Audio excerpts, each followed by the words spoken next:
Welcome everyone to another session of the Indigo Plateau podcast. Wow, that was so flawless. We are going to be talking today about Pokemon Sword and Pokemon Shield. How is everyone doing? Everyone. Fantastic. Pretty good. Extraordinarily well, my friend. Thanks for having me again. I am slightly above average. I can be heard, so I'm These good sounds now. like these sound like some very acceptable responses.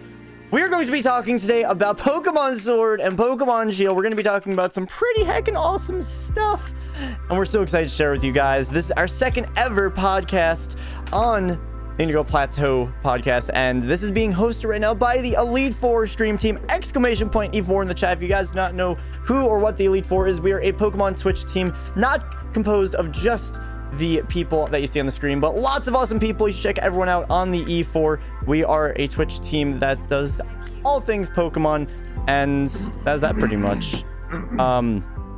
With that being said, a couple quick disclaimers. Alerts are off right now, so Mike, I saw you with the resub. Thank you so much, but I'm not going to be playing any of the alerts. Just know that I see them. Thank you so much.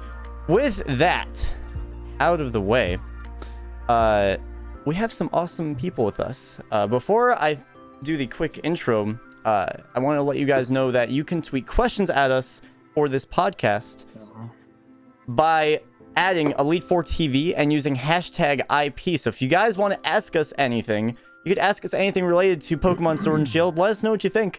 What do you want to know from us? With that, we should introduce everyone here.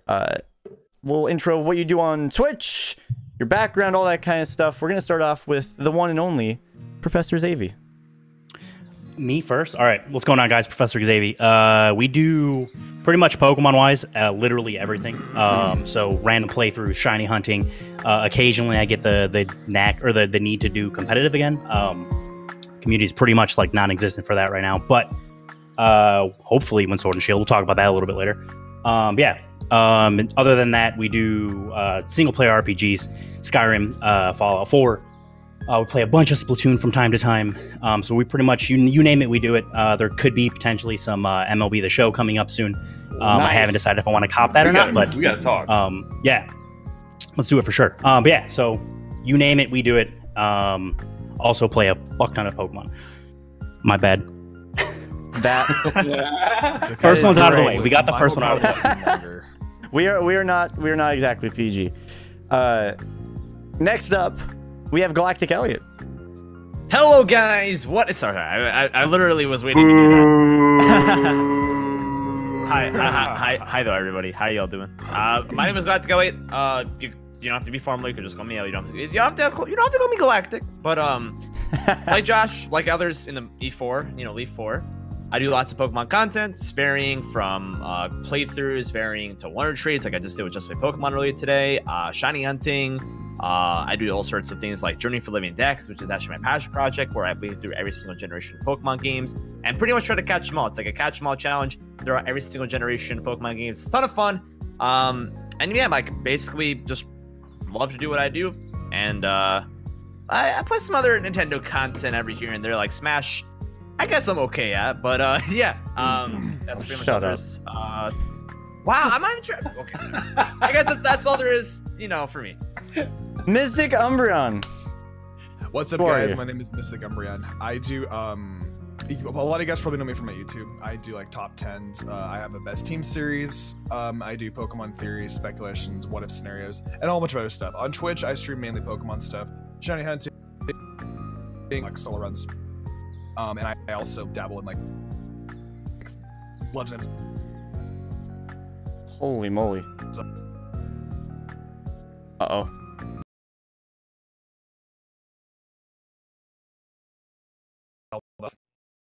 Oh my god, what just happened?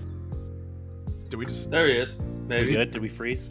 Did anyone hear anything I just said? Or do I... I heard everything. Okay. Hold on one second. Josh was everything just died. Hold on one second. Yeah. F in the chat, guys. I thought that was on my end for a second. No, everything. I'm actually really happy. I thought the stream went down, so that's actually... This is not bad. Okay. Mystic, talk for a second. What's up? All right, word.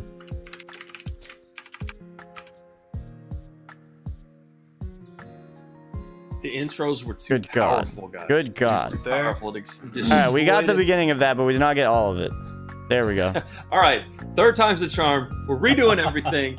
Fuck off. Never happened. Flawless.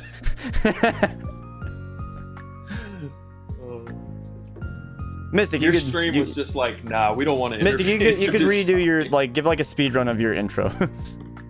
Hi guys, my name is Mr. Army. I do the best team series on YouTube, top 10s, what if scenarios, Pokemon theories, and speculations, yada yada yada. On Twitch, I do Pokemon content, shiny hunting, Nuzlocke, solo runs, playthroughs. I also do Fire Emblem, Borderlands, Legend of Zelda, Smash Brothers. I'm a Paul team and I'm pretty good. And I also do Mario Kart. So, yeah. Booyah! Just play Pokemon. How do I follow that? Come on, man, that was amazing. Okay. Good. Bottom line is, I'm Robbie, or Just Play Pokemon, or Hey Idiot, whatever you want to call me. I am a gamer at heart. I play Pokemon, hence the name. It's Just Play Pokemon, like just play the game, not only play Pokemon. So that's that. Like just relax and play. Just relax, just have fun. It's about fun on our channel. Speaking of our channel, I also did just start a new Mario channel called Just Play Mario. If you want to check that out on YouTube, it would be greatly appreciated. It's a super passion project of mine. That's awesome. Basically. Thank you, man. My passion is video games, and I love that. I work in video games. I play video games. Video games. If you love that stuff, come give me a follow, man. Hell yeah. If we get if mods could shout out everyone that's in the call right now, that would be awesome. If you guys know who I am, if you're coming from someone else's channel, I am Josh, or the 4th Gen Gamer. I do lots of stuff here on YouTube and Twitch. I am all about innovation and making really cool creative content. Like last night, Mystic and I did a race of Pokemon Platinum, Dialga versus Palkia solo run. That was actually really, really close. Cutthroat Pokemon, lots of stuff like that. I've been doing more speedruns lately. Omega Ruby Alpha Sapphire, Simpsons Hit and Run. Lots of cool stuff. So if you guys are new here, drop a follow if you're interested in that kind of stuff. With that, I am so excited to get into this. As you can see in the chat, make sure you guys tweet us questions at Elite4TV and use hashtag IP. I totally did the wrong thing in the notes. It's not I space PEE either. Don't do that. Not Indigo Plateau, just so we don't lose any of them. That's the copy pasta if anyone wants to. But with that being said, we have a lot of topics. I want to give a big heartfelt thank you to Galactic Elliot and Call. Last night, actually, you guys may not have realized it, but before my stream with Mystic, my computer was blue screening, and that was the time that I was going to write the notes for this podcast. It was not fun. But Elliot really came through in the clutch, and he actually wrote all of the notes for this podcast. So thank you so much to Elliot, guys. If we get some Galactic loves in the chat, if you have them. Real talk, I don't give Elliot a lot of credit, but this time he deserves it. Thank you, dude. Seriously, you saved my butthole.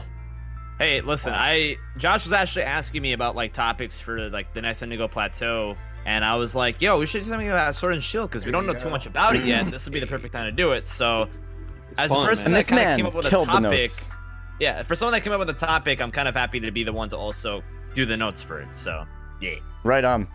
Let's go. So we have a lot to talk about, like a lot to talk about. Before we go any further, just a disclaimer with chat. Since it's a podcast, it's a different style of stream. It's not like we're doing gameplay or competitions or anything. We're just gonna be talking amongst each other, so we're very little going to be interacting with the chat. If we see a message from you, then if we want to reply, then we'll talk to you in chat. So, and that goes for anyone call. I don't know if we talked about that, but we won't be talking with you guys in chat too much since it's a podcast. If you want to talk with us and ask us a question, tweet it at us. That's why we have the Q&A at the end. So since we're not talking with chat as much, you guys can tweet us questions. So we'll be talking with you guys in chat though, so look out for us and all that kind of stuff. A quick rundown of all of the topics that we're going to be going over with hopes and expectations and all of that kind of stuff. We're going to be talking about Pokemon following you, ride Pokemon, post-game, megas, Z-moves, shiny hunting methods, starter evolutions, armored Pokemon, exclusive gen Pokemon, evolutions, online systems, Pokebank, future directs, and oh my goodness, there's so much. Elliot really took everything that he could have with this. So Elliot, seriously, you freaking killed it with this. Like, Dude, there's gonna be so much to talk about. I'm just really hyped for these games, and I hope you guys are as excited as I am, man. Because man, Gen 8, dude, the renaissance of Pokemon. I've been saying this since like probably 3 years ago. I am ready. My body is Reggie for the next week plus 1 day, because Reggie's only obvious until April 15th, sad face. But I'm always gonna be Reggie, man. That's how we can do it. Yeah, dude. So I think a good way of starting this off, and oh yeah, when it comes to chat, you guys should totally answer some of these questions too if you want to. So we're about to ask what are our hopes and expectations. You guys should let us know in the chat, because we'll read everything. We want to see what you guys think as well, because we're just 5 people. We have tons of people in chat. You guys can let us know what you think as well. Very straight up, what are your hopes and expectations for Pokemon Sword and Shield? What's the long and short of it? Does anyone want to start this off? If not, I'll go. I mean, I think you started this thing. Do it. Your All right. podcast, bud. I'm cool starting. Also, why is there a loud truck? Whatever. People are loud outside houses at the worst possible time. So my hope for Sword and Shield is that it just lives up to those expectations. I mean, it's those 2 words. But like, for real, like, there has been so much build-up. There's been so much build-up for Pokemon Sword and Shield. Ironically, actually, a Sword and Shield remix just started playing by glitch. There's been so much hype, and there's all of this waiting from like Ultra Sun and Moon and Let's Go. It's like, just wait until Sword and Shield, wait until, you know, Gen 8.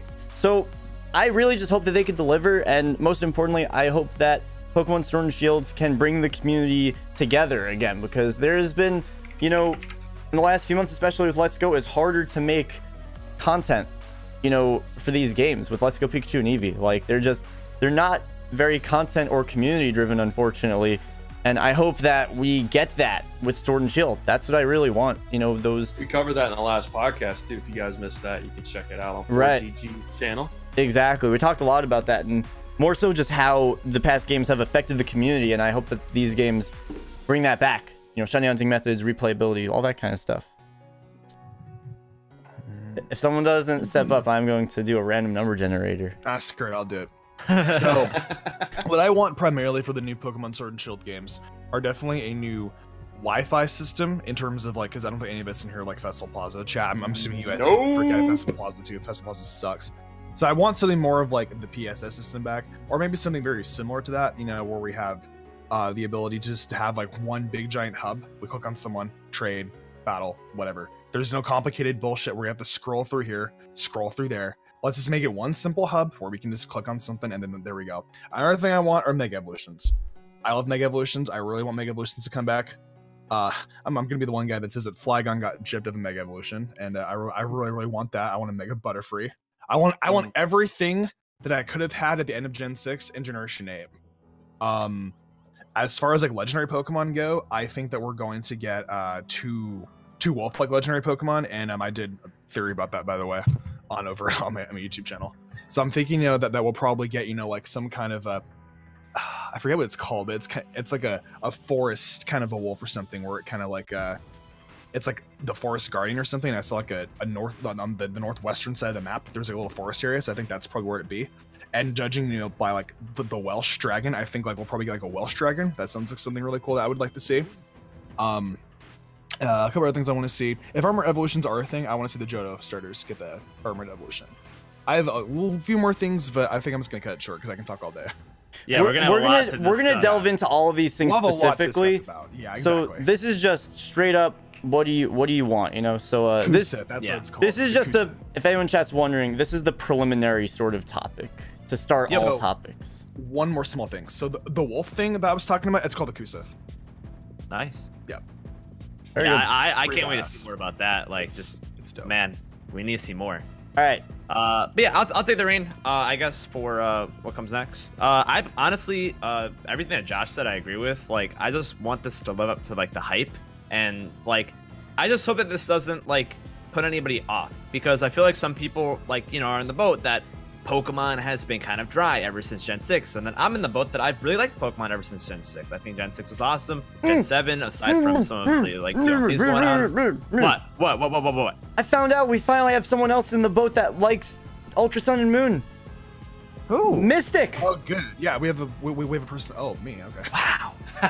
Yeah, I'll just send them me. more fantastic games. Send them Yeah. okay, and Let's Go is garbage. Thank you for coming to my TED Yeah. Talk. Yeah, no, I mean, that's the thing though. Like, I feel like Gen 6 and 7 were good, but a lot of people didn't like it.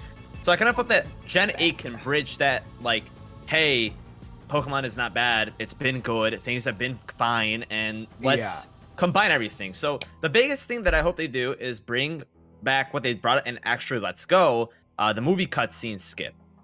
Click a button and skip the cutscene. If they can bring that, that'd be awesome. If they could bring Megas back, that'd be great. And yeah, I think like just kind of from there, honestly, just live up to the hype, bring some cool Pokemon, and let's kind of bridge that gap that we have from the people that love Gen 5 but haven't loved Gen 6 and 7 to the people that love Gen 6 and 7 and don't like Gen 5, and bring all of them together to like Gen 8, so that way the Pokemon community is more united. People won't complain about Pokemon being dry or Pokemon not being fun or Pokemon being lazy, which, you know, Game Freak has always been lazy, let's be real. But yeah, I just hope that we can, you know, bring that bridge and bring it together. The hottest takes. I like it. Just to add real quickly, yeah, for me personally, I think we each have our own goals as content creators, and what we want and expect may be different from just an average player that may not put out content too. So that's something to remember. The other thing to remember, I think, is, you know, I've said it since Let's Go was announced, that Let's Go is the appetizer for the main course, which is going to be Sword and Shield. As a developer of video games myself, you kind of get an idea of, okay, we need to test this thing out. We need to make sure it's nice and tight. And then when the big release comes, we produce, right? And I think that for Let's Go, it was a great time for Nintendo, Game Freak, everybody else to develop the game and test and kind of get some things in order. And it was their playhouse. It was their sort of test bed for Sword and Shield. So I think the result of Let's Go, and, you know, people can think what they want of that game. I loved it, and I understand the post game and the goals and everything like that. The post game wasn't great. I didn't like it. I think all of us could agree on that. But the fact that they did those games is a good thing, because it'll make Sword and Shield that much better. So that's just my kind of personal opinion on it. As far as post game and everything like that, if we want to bring the community together, it's got to be a better post game than there has been in the recent games. Post game means shiny hunting methods, means, you know, better ways to interact with people, longer term things to do after you've beaten the initial game. And that's actually kind of like where I wanted to, like, because earlier I said that I thought that Let's Go was garbage. I don't think it's entirely garbage. You hurt my heart, man. I just think that the post game and the shiny hunting literally have like such a big impact on the game that it impacts in that way. But I mean, I enjoyed the story. I thought Eevee and Pikachu were absolutely adorable, and I love the fact that we could interact with them, and like fly and surf. I thought it was really cool. Yeah, and I like Pokemon Follow You. It's just Yeah. the post games just no, it was just bad. And I'm not a big fan of like the Eevee methods neither. Then again, like it is kind of that's gonna be the Pokemon first Go. thing. So I guess there's a reason for that, but still. Yeah. Xavi. So the one thing that I'll add, so I agree with like everything everyone said so far. A competitive post game, or something comp related. So like in Gen 7 or in Sun and Moon, we had the was it Battle Tree. Is that what it was? Yeah. Is that what they called it? That was really good for like the first 100 wins until the game started like cheesing you. If they bring something like that back, I will be like fully happy, right? As far as stuff that I really hope, and I may get a lot of heat for this, but I know a lot of people are like, give us PSS. I actually hope they go with an online format like they had, or that they used in Let's Go, because it was clean. I like it. In terms of like online battling with viewers, if we're doing like random trades and things like that, I don't have to go ahead and add 1 million people's friend codes. We don't have to go through and like deleting batches. It's just a super seamless. Here's 3 Jigglypuff, Squirtle, Jigglypuff. Yeah, dude, that's all you got to do. That's solid. Fuck PSS. Well, let's do this instead. So yeah, I think people have nostalgia for the PSS because it was the best system of that time, and kind of. It's not going to be as good without a touchscreen. That's the thing I always say. Without a touchscreen, it's basically Festival Plaza without having exactly Plaza. Yeah. So no, that's a good point, man. I want to jump into the first like big topic that we have, just because we have a massive amount of topics here. In terms of how we're going to talk about all of these, there's really like 2 sort of components for everything. There's your hope, and then your expectation / prediction. Like, do you want it to happen, and do you think it's going to happen? Because those are 2 extremely different things. So the first big topic that we're going to be talking about is about a lot of overworld stuff. Will there be Pokemon following you? Will there be ride Pokemon? Will there be HMs?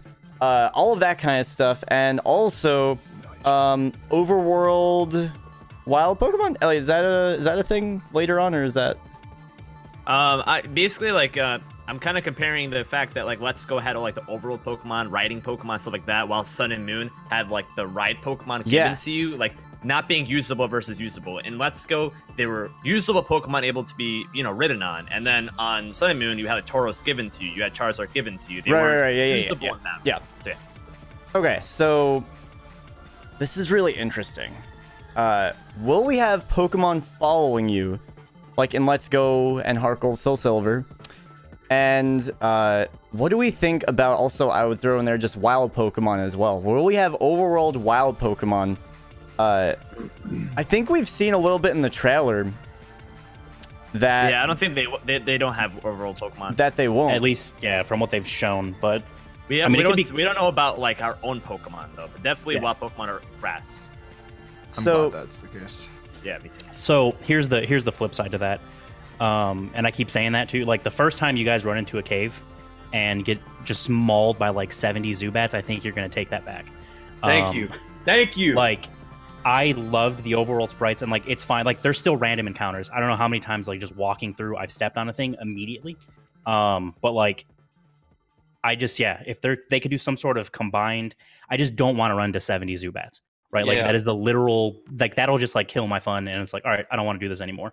There's an expression like you can't put the toothpaste back in the tube, right? Like I've already seen overworld Pokemon and been able to avoid stuff and progress through a game at more my pace instead of 70 wild encounters, like you said. I mean, it's going to be tough to go back to that, you know, like that. I got to be honest, I can't say that I love the idea of going away from the overworld Pokemon. The other thing was with shinies too, like. Oh my gosh, it was so cool. The first time you see a random shiny or you've been comboing whatever and you're like, oh, there it is. And you know right away, there's still that excitement. So the people that say like shiny hunting won't be as good and stuff like that, I don't know if that's the case, man. I disagree. I love Overworld, I disagree as well. I think, to put it frank, I think that whenever you have Overworld Pokemon, it completely like changes the way that you shiny hunt. Things like radar will never be a thing. Chain fishing won't be a thing. You won't have hordes. Like you can implement it with the overworld Pokemon, but it will look really weird and it won't be as like you know, interesting. And I think that finding a shiny in overworld is sick. But at the same exact time, there's that element of surprise whenever the shadow Pokemon, like the shadow of the Pokemon appears, and then the Pokemon appears and it's shiny, versus the fact that you see the Pokemon overworld appearing. They're different. I prefer wild Pokemon being. Here's the fundamental problem with overworld Pokemon in regards to shiny hunting is that by default, you only have the sit and stand still and don't do anything method, which is boring. That is why I have not done that method in months. And the only time I would ever do that method is in a multi, because I would have someone to keep me entertained. And if you can do that, and if you do that, God bless your heart, Robbie, you do a great job of it. I wouldn't be able to do that for, you know, any amount of time. I just like having those different methods. Like that's why I like Gen 6 so much, because you have the wild Pokemon and you have all these different elements. But you know, shiny hunting will be a completely different topic. The point of this topic actually is overworld Pokemon as well as Pokemon following you. And as far as things go, I don't really think we will get Pokemon following you in this game. From the little like snippets that we saw, I don't think that Pokemon following you will be a thing. Ride Pokemon, I think will come back. I feel like we're going to have an equivalent. Let's Go though. Yeah. I think that we're going to get like Gen 7, honestly, where ride Pokemon will be a thing. I don't know if you'll have your own ride Pokemon, but what I would hope for would be they do it like what they did with Let's Go, where you can ride Pokemon like, you know, Persian, you can ride Pokemon like Aerodactyl. Like that would be really cool if they did bring that back. Will they? I don't think so. I think they're going to go back to the Sun and Moon. I think they're going to have I'd be okay with ride Pokemon. Yeah. HMs for you. HMs and item finder and stuff like that. I don't think we'll get ride Pokemon like we did in Let's Go. Does anyone think otherwise? I say leave the overworld Pokemon in Let's Go and let's have our random encounters in our traditional Pokemon games. I'm 100% here with Juanza, where no random encounters are good for content creation perspective, so you can go faster. But in terms of the game, random encounters, they're a part of the blood of this franchise. Like that's where we were in Gen 1. That's where we are now up until this point. I can't imagine playing Pokemon Sword and Shield and having the same Let's Go mechanics involved again. I don't want to do that. Like if you want to do that specifically for Let's Go, I'm fine with that. Do you think they'll have Pokemon following you or no? I highly doubt it, because honestly, how are you going to come up with overworld sprites for over like that is quite a bit of modeling. That's a lot. So and shinies as well on top of and it. shinies too, yeah. What do you think about ride cool Pokemon? Do you think that'll be the HM solution in this game? I think it could be possible to take the Let's Go approach. Like, you know, we have like certain Pokemon that we can ride on, kind of like. Oh yeah, because Let's Go. I think that'd be cool. Sort of have like how you use your own Pokemon. Yeah. Oh yeah. Yeah, I like that aspect. That was cool. It'd be cool if they made it to where like if you have a Machamp that can use Strength, and they have like 10, 15 different Pokemon that do it. Right. Yeah. I think it may be a little bit challenging, and they would have to like really tell you a lot. Like these Pokemon can do this, these Pokemon can do that. So I think they will just kind of scrap that, and I think they probably will just make it to where it was like in Sun and Moon, where you had Tauros for like the fast running and stuff like that. Now, I would love if they had the bike as well, though. I would love if they brought the bike back, because that was a really good question. Do we think that they're gonna bring the bike back? That's I don't so think they weird. will, but I would hope that they would. I hope so. I think like Tauros is a really good equivalent to like running fast, but there's something about the bike that's so fluid and so like just straightforward. So it's the right pace. Yeah, we got the Pokemon and the bikes, maybe. You know, maybe. Yeah, I would like that. Bike is such a simple thing for them to add. I don't know why they would. I guess because they would take attention away from like Tauros or something. Like, I don't get it. When did they get rid of the bike? Sun and Moon? Gen 7. Sun and Moon, yeah. Because they had Tauros instead. And Gen 6 had the rollerblades and they had the bike. See, like, I think it should be, like, if the player wants the bike, we should be able to choose the bike. If we want to ride Pokemon, we should be able to pick the right Pokemon. The more the merrier, We have right? the option. Yeah, we have the option. And I mean, I honestly don't think that implementing the bike would be all that big of a deal. Yeah. No, I think that's actually a good point for the overall thing. You know, maybe you don't like overworld Pokemon and I do. I think maybe the more options that we have, because we're HN. Turn it on and off. I mean, everybody has, I was actually going to has their specific favorites, right? Yeah. Like, yeah. I was actually going to throw in you something a little bit cool. Maybe we wouldn't have, you know, like 100% overall Pokemon. But say, for example, like we're in like a cave, right? You could have like a couple Zubats like hanging down from like a little thing or something. I'd be cool. Yeah, with like in Gen 6, where in Reflection, not all one way, not all the other. You have the. That would be cool. I would actually really like that a lot. Or if you have like a tentacle, you know, like jump out of the water, you know, for like extra effect, and you could possibly. you slip like on a squid, which is like exactly, yeah, like, you know, and then the tentacles like gets all mad, and then it starts attacking you. Yeah, like little things like that. Say squid. Yeah, I think that'd be cool. Game Freak should hire us. Yeah, like that'd be pretty cool. Like step on something, they get mad. Like step on a mole. They kind of already have that within like Digwits going through the passageways. Woobats swooping from the top. Exactly. In Gen 7, they had, you know, the sky encounters, you know, like Volbeat and Rufflet, like flowing down on you and stuff like that. This is why we do this, man. Happy medium. I'd be down with that too. I think that's cool. Right on. That way you have, you know, like the overworld factors still implicated in. I just don't want, you know, like a bunch of like Pokemon all jangled up together, and then the shiny hunting. It's like, oh, you see a shiny right in front of you, but then like another Pokemon pops up, and then your shiny's gone. That's the one thing, that's the one thing that I hate about shiny hunting and Let's Go. So I don't mind waiting around, but you know, I don't particularly love the method. I love the visual, I guess. I can see that. Aesthetically pleasing for sure. Yeah, it definitely is.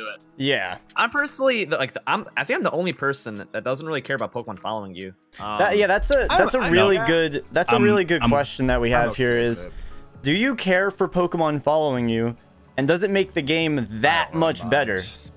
You know, I would say I liked it in Gen 4 when they just followed you. I don't necessarily like the whole take it out of its Pokeball. I want my Snorlax to be a little faster. I know that sounds stupid, but like, you know, I want the Pokemon. That's a ride Pokemon. That's not really Pokemon following you. But it's still like, that's what we were talking about, is rides and follow. Like, I want my ride Pokemon to be faster, man, because I want to have Snorlax following me or ride it. I wanted it to go faster. That kept me from doing it in Let's Go. Yeah, it's more of an aesthetic, and like I feel like ride Pokemon period. I mean, not ride Pokemon. Pokemon following you period. It's cool, but I feel like it's not something that really makes the game better. Like there's some people that love Heart Gold and Soul Silver, and then when I ask why do you like it so much, they're like, I love the Pokemon following you, and I'm just like, that's it. Really that much of a deal breaker? I personally am I of don't- the it doesn't party make me that love it does make a big difference, because I feel like it makes the immersion level that much higher. I feel like it, you know, a lot of people, like, if you guys know True Green 7, Ron on YouTube. I love Ron. He, a lot of his videos, he shares, like, you know, we all play Pokemon for different reasons, and we all love playing Pokemon. Some people do it for, you know, the battling, shiny hunting, whatever. He plays the game so he could bond with his Pokemon, right? Make a team that he bonds with and, like, grows and all that kind of stuff. And I am in a similar camp. Like, I love building that core team and, you know, just having a really good time building the movesets and all of that. Yeah, no, not that. Not in a Nuzlocke, and not in any of my Nuzlocke. You only made a bond with your Vileplume. But here's the thing. For the people that really want to play the game to bond with their Pokemon, and this is, I believe, a part of his review as well, having Pokemon following you is a drastic improvement for that. Just like people that love playing for the music would really love the 8-bit sounds in Heart Gold Soul Silver, where to a lot of people it's just like, oh, that's cool, but I could have lived without it, but it's still cool, you know? It's a cool touch. It's a cool touch. To some people, is it a deal breaker? No. Right. To some is it people, something that can make a game better? Yes. To some people, features like Pokemon following you will make the game that much better. But to some people, it's like, oh yeah. To me, that's why I proposed the question. Right. To me, I think it does. For me personally, I really do like it. Not just speaking for other people, but like just for myself, I love Pokemon following you. It's not like I'm gonna be heartbroken, but it would make the game that much better.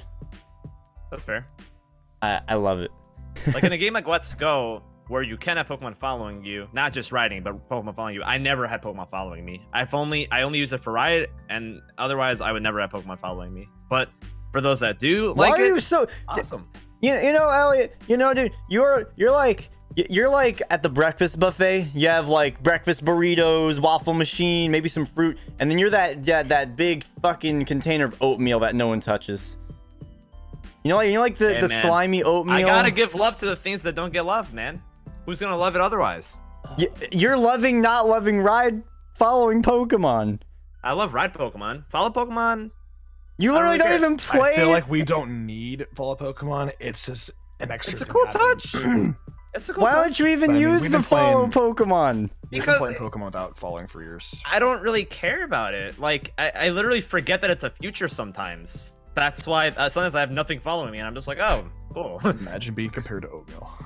Oh, I don't care. Oatmeal feels bad, dude, man. I literally bought oatmeal raisin cookies. Roast me if you want. That shit tastes good. All right. Listen, all right. Xavier's like a delicious. Xavier's like a delicious omelet. I'm like that fruit salad that's there. Robbie's like the chocolate chip pancakes. I'm like the third course meal that everyone wants to eat. You know, Mystic's like I'm the steak and eggs, you know, and then Elliot's like I got oatmeal. I've been out for 3 hours. No one touches me ever. I gotta get to work in 35 minutes. I need a fast and easy meal. Hey, listen, man. No. Stick to your bones. I'll be full. It's a healthy meal. I'll probably shit a lot afterwards, and it's fine. Well, you could probably bank on that anyway. Yeah. Yeah. I don't mind. It's all good. That's let us know in chat, what kind of food do you identify as? With that being said, I like me some pizza, but yeah. Let's move on to the next topic in general, which is post-game content. That's a buzzword or a buzz phrase. What do you think we're gonna see? Do you think we're going to see we'll start off with like some sort of a battle facility. Do you think we're gonna see a battle frontier, a battle tower, a battle tree, Pokemon World Tournament? You know, what do you think would be the best? What do you think is gonna happen? Honestly, I'll start things off. Xavi is itching. Let him itch, man. No, go ahead. Go ahead. Go. I actually didn't even look at the screen. So honestly, I think we're gonna get it's probably gonna be something like Battle Tree, just because it's a little bit easier to implement. Like I don't know. I regardless of what it is, I just hope that it's fun and doesn't turn into like this rage-inducing. You know, like anyone who's had like a streak of like 100 in Battle Tree knows, and then you face that one person that's just like toxic Saul, and like that's the whole point of their team, and you're just like fucked. Like, just give me something that's not that, and I will be happy. But yeah, challenging but enjoyable. Exactly. Like, yeah, don't make me want to like throw the game. Just you know. Yeah. You know what was actually underrated? What did they do in Ultra Sun and Moon? They added like a new battle facility. It was like a battle factory kind of thing, right? Yeah, it was, it was like what they had like in Ruby Sapphire, like I guess like a borrowed team kind of thing. I never played it. I remember they shut it off. I didn't care about it though. That was what was it, what the hell was it even called? I don't even remember. I was so hyped for it.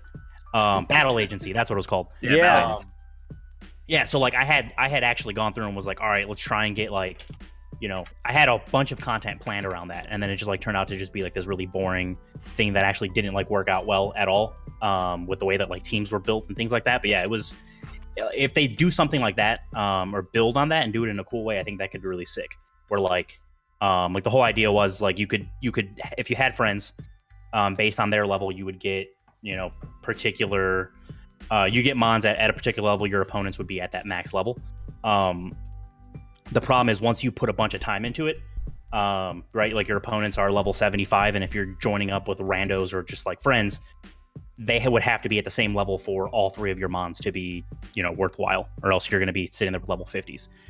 So if they could do something like that where it just doesn't become this like this super imbalanced thing, I think that could be really sick, because that was a really cool idea that I think they just missed out on. If there was some sort of like scaling where like it was just all whatever the highest level was, that could have worked out real well. That'd be pretty cool. And Ian actually brought up a really good point. Orange Islands type of thing for a post game. That would be amazing. I saw Rich say that too, like Orange Islands. Like I know we have Battle Frontier. That's basically like an equivalent. Based off like Ireland, dude. But dude, that'd be so cool actually, and that's like a perfect setting. You know, that would make a lot of sense. The Gala region right next to Ireland. Like that would be so awesome, getting to go to like an Orange Islands type thing, and that could be like the post game, like a nice little like competition type thing. I would personally obviously be a fan of the Battle Frontier, but if we had something like that, that would be perfect. I would love that actually. That would be really fun. I personally think we're gonna get Diamond Pearl Syndrome, where we're gonna get some stuff, but we're not gonna get as much as our Platinum, whatever sword shield gun, you know, whatever it's gonna be. You know, Diamond Pearl was okay with post game. We had the islands. We had the Battle Tower. We had some routes. It wasn't crazy. It was like a very average post game. It was all right. You know, post games have gotten worse over the years. I got a Kalos, guys, for my post game. Oh, that's coming up. That's the next question. So I feel like we're going to get something, but it's not gonna knock our socks off. I feel like we're gonna get something Battle Tower-esque. I hope that's really good. I hope it's fun. I hope that you know, maybe some shiny hunting methods or just good online, whatever, something can fill that crutch, or not a like tangible post game. Because that's the thing, like you can make your own post game if the materials are there, right? If we have the good shiny hunting methods, if we have the wonder trades, that kind of stuff. Like wonder trades were revolutionary in, you know, Gen 6. So what if we get like a new, a new feature? I didn't even hear what he said. He's reading the chat. Yeah. Well, he's just mumbling. Pokemon Gun, dodge this, you filthy casual. I love this guy. Keep talking about wonder traits. I feel like they could just throw something at us, just a feature that is equivalent to like a wonder trade. Bring back wonder trades too, but something new like that, and then we can make our own post game. Easy, you know? Yeah, I agree. Like that'd be really cool to just give us the functions, and then we can work with it. You know, you don't have to give us literally all these things for us to like have to go through or whatever. Like give us just the tools, and we'll use the tools. You know. Exactly. Flexibility is the key. But please add wonder trades, please. Oh, yes, I have a hard time believing that they would not. That's where the topic's coming up actually later on. Oh, yeah. Yes, we have a lot. A lot of this stuff kind of intertwines, but yep. What does everyone think about potentially going back to the Kalos region? There are theories, yes. all sorts of weird map connections. Like we got like it's like that guy that has like all those newspapers and all of like the twines like going across. Like I know we're going back to Kalos. We're going back to Kalos. This one makes sense. We gotta. Like this one didn't make sense. It makes sense. It's, you know, it's European, this whole map, and you know Kalos is based off of France. There's a lot of theories. If anyone has any images or anything, I don't have any on me. But if anyone wants to put it in the group, I'll show it on screen.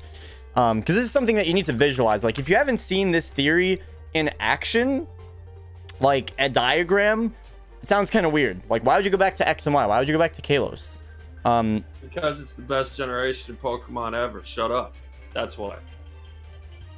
And not to mention, Kalos has so much unfinished about it. This will be the perfect opportunity for them to finally finish it. Like, in Sun and Moon, they randomly brought, like, these Zygarde cubes. I mean, literally no sense. Like, Zygarde had more content in Sun and Moon than it did in X and Y. That was weird. No, that's a great point. Really, really random. You say you're getting me an image? Oh, nice. There we go. I want to show this to you guys because this is really cool. Yeah, make sure that's the one you're thinking of. I've seen a lot of different ones, so you know it's all good. They literally like it makes so much sense. You literally take a train, or you take a path, you take a flight, like so many things that you can do. It's right there, you know. Okay, let me bring this into full screen. I mean, do a real quick surf, dude. Right? It's not that far. Like, I like it. All right, so if you guys can look at the stream in a minute, I'm gonna show the image here. Like the tubes. There we go. So this is one of the sort of theory images. Oh, it's fucking. Rich actually does bring up a good point too. Like, what if Galar and Kalos went to war 3,000 years ago, and like 300 years ago, actually. 300, 3,000, whatever the case is, you know. There are two separate wars. They reference a war in Partham Palace between a nation, a rival, neighboring nation, 300 years ago. I believe that the one with that was actually the there was a war back in the 1700s, I think, that they were referencing to. I did this in my evolution theory, so look at this man, Mystic.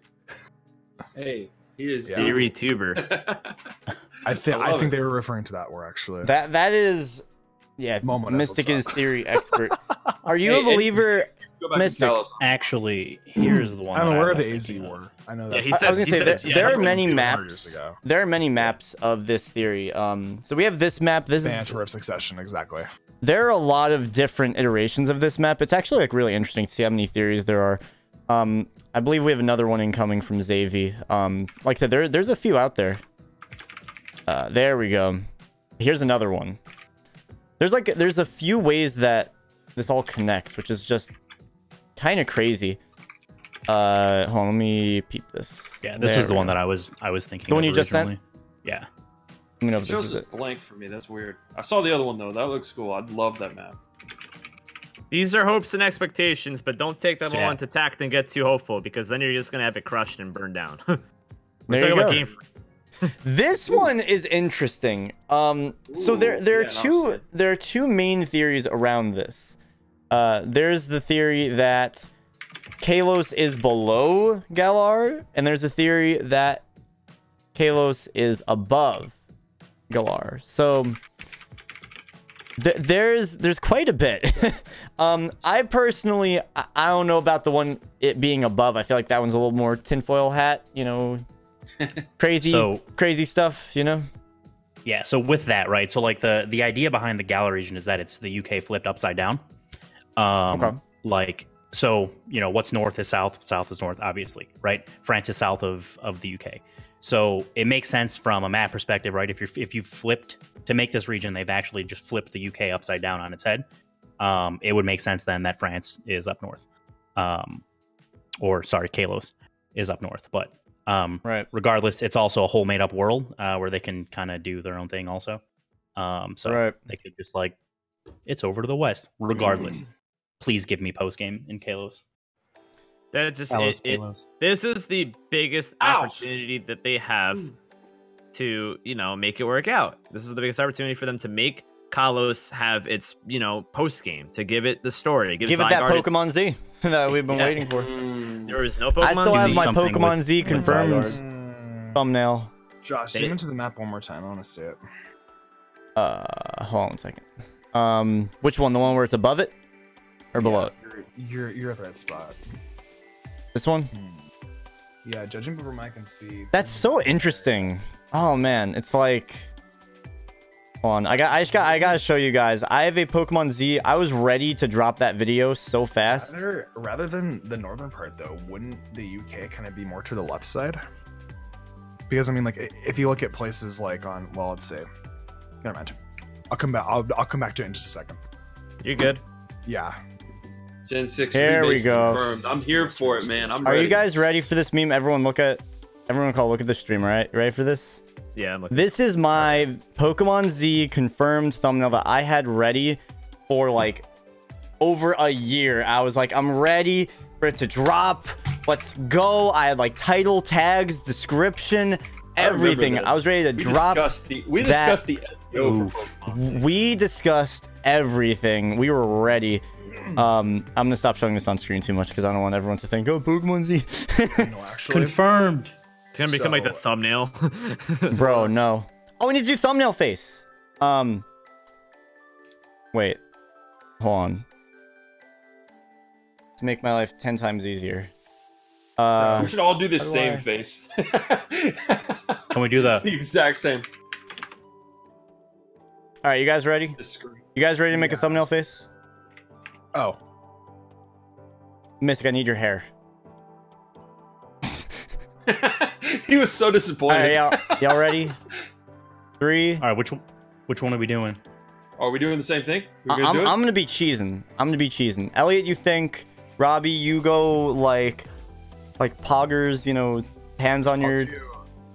Xavier and Robbie should like do like Oh my God, Xavier, you look at Robbie, and Robbie, you look the other way, so it's like you guys were looking at each other on the thumbnail. The typical Pokemon reaction thumbnail. Yeah. I can't. Wait, no, Xavier, face the other way. Face the other way. Nice. All right, Mystic, just do something. All right, cool. Mystic, just do something. All right. You ready? 3, 2, 1. That should do it. Of course, my head was coughed. Whatever. We're good. Okay. That is a quality thumbnail. So we were talking about map location earlier, right? Yes. Well, I remember Birdkeeper Toby did a video on this a couple years ago, actually, where you're actually in Anastar City, and you guys don't like the big old giant sundial in the back, right? Well, there are islands towards the back. See this? Towards like behind it. I'm thinking that's Galar. That's always kind of like what I've like thought about it. Ooh. Interesting. Yeah. Very interesting. And like now that you mention it, you know, it being north, I'm like, you know what? Maybe Josh is right.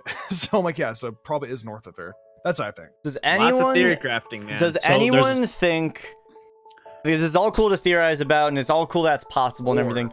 Who here thinks that, like, in all likelihood, we are probably going to get Kalos?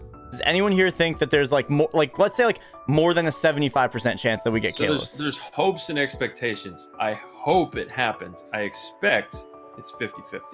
Think it's 50-50?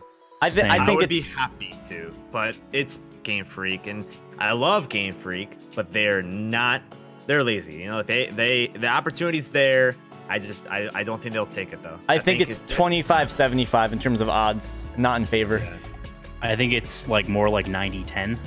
90-10 where it's not going to happen, but I have wait for it to happen or not to happen. 90 that it's not going to happen. Like, you know, I would 10% agree. chance I'm bringing down my. Yeah. I think it's not gonna happen. Like I said, there's a 5% chance. Team 50-50. Let's go. I hope you know 50-50 is you know 50-50 is very optimistic thinking. I understand. I'll feel like I'll say 50-50 too. You know what? We'll say 50-50. There we go. See, we're bringing it up here. Yeah, let's not bring it down. Hey, I'm expecting bad, and I hope that there's good. That's, you know, I'll be happier if that's the case. I would love for it to be 50-50. That would make me. That'd be awesome. Yes, the unused railroads. That's actually a good point there, many parts. There's so many parts of X and Y that was not used. And the opportunity is there a reason? Was there a reason that it was not used? So was there a reason that we didn't get Pokemon Z? Was there a reason we didn't get X, Y, and like 2 or whatever? Is there a reason we didn't get the second game? Like, is there a reason Zygarde didn't get a story? Like, maybe they've been planning this. Maybe they've been playing this way ahead of time. A lot of unfinished business to all link it together. You never know. I don't think Game Freak is really going for that, but we'll see. The game was hard, so they struggled to finish this one, you think? Maybe it was rushed. Yeah, maybe it was rushed. The very interesting thing with Sword and Shield is that when you look at every inaugural game in terms of a generation, like, post-game and everything has always been not the best. You know, it's like Ruby Sapphire, Diamond Pearl, to a lesser extent Black and White, X and Y. All of these games have very toned down post games, which is why it's a challenge to think that they would add that whole, you know, it's like The only times they've added they did have gold and silver. They did have gold and silver, but that's a long time. Right, but Heart Gold and Silver also is not inaugural. Yeah, it isn't. The fact that it's not inaugural is big, because they know the system by then, right? Yeah. Very interesting. But here's what's interesting with Sword and Shield, though, is that Sword and Shield is the first inaugural game of a generation that is not the inaugural game of a console. That's the first time that's happening. So it's very interesting. Like, I would love to. It'll be so cool. Right. I think they wanted to have a nice test. I have a video idea that I just came up with. Thanks so much. You want to do it with me? Down. GG. Let's do it. Maybe we'll see. So I got it. So this is what I can do with this. This is really interesting. I really hope that we get it. That would make me so happy if we got X and Y post game. That would be great. A reminder to you guys in the upper right, as you could see, make sure you guys tweet us questions. You guys see we're not talking with chat a whole lot. We're focused on making sure we keep pace and everything, but we want to talk with you guys still. So if you have questions for us, tweet them at Elite4TV and use the hashtag IP. And that's that pretty much. I'll tell you more about it later, Momo. All right. This is interesting. Past gym leaders, champions, rivals. Do you think we're going to have any rematch opportunities? Do you think we're going to have characters from the past coming back? You know, we've seen that with a lot of games. Do you think we're going to get a situation like Platinum where you have that sort of like villa place where you rebattle people? Do you think we're going to have rematches? Gym leaders seem like they're confirmed in a way. Yeah. I think that if they have a battle tree, then yes. If they don't have a battle tree, then no. Yeah. It wouldn't be a bad thing. What was the thing in so I still have never played Gen 5. What's the Pokemon World Tournament? That was Black and White 2. And they had like a bunch of people came back for that, right? Misty. That was cool. Oh, yeah. I think would love bringing for them to something bring like that that would back. be so sick. Yeah, so if they were to make a Pokemon World Tournament or Battle Tree, then yes, they will do it, I think. They have started kind of doing that a little bit. They did it in Let's Go, where some people from Alola were crossed over and made appearances in the game. So it's not like there's no precedent for it. Grimsley was from Gen 5 and Gen 7, but Let's Go had Mina. Yep. What I would say is we're going to get some Easter eggs of people. I don't think we're gonna get anything full blown like Pokemon World Tournament. I think we might get gym leader rematches though. I feel like we'll get like normal gym leader rematches, not like other region, but like gym leaders in the game. I feel like we're gonna get that. Let me battle Samson Oak, man. Let's go. Samson Oak. Samson Oak, dude. Professor Oak's cousin. Yeah.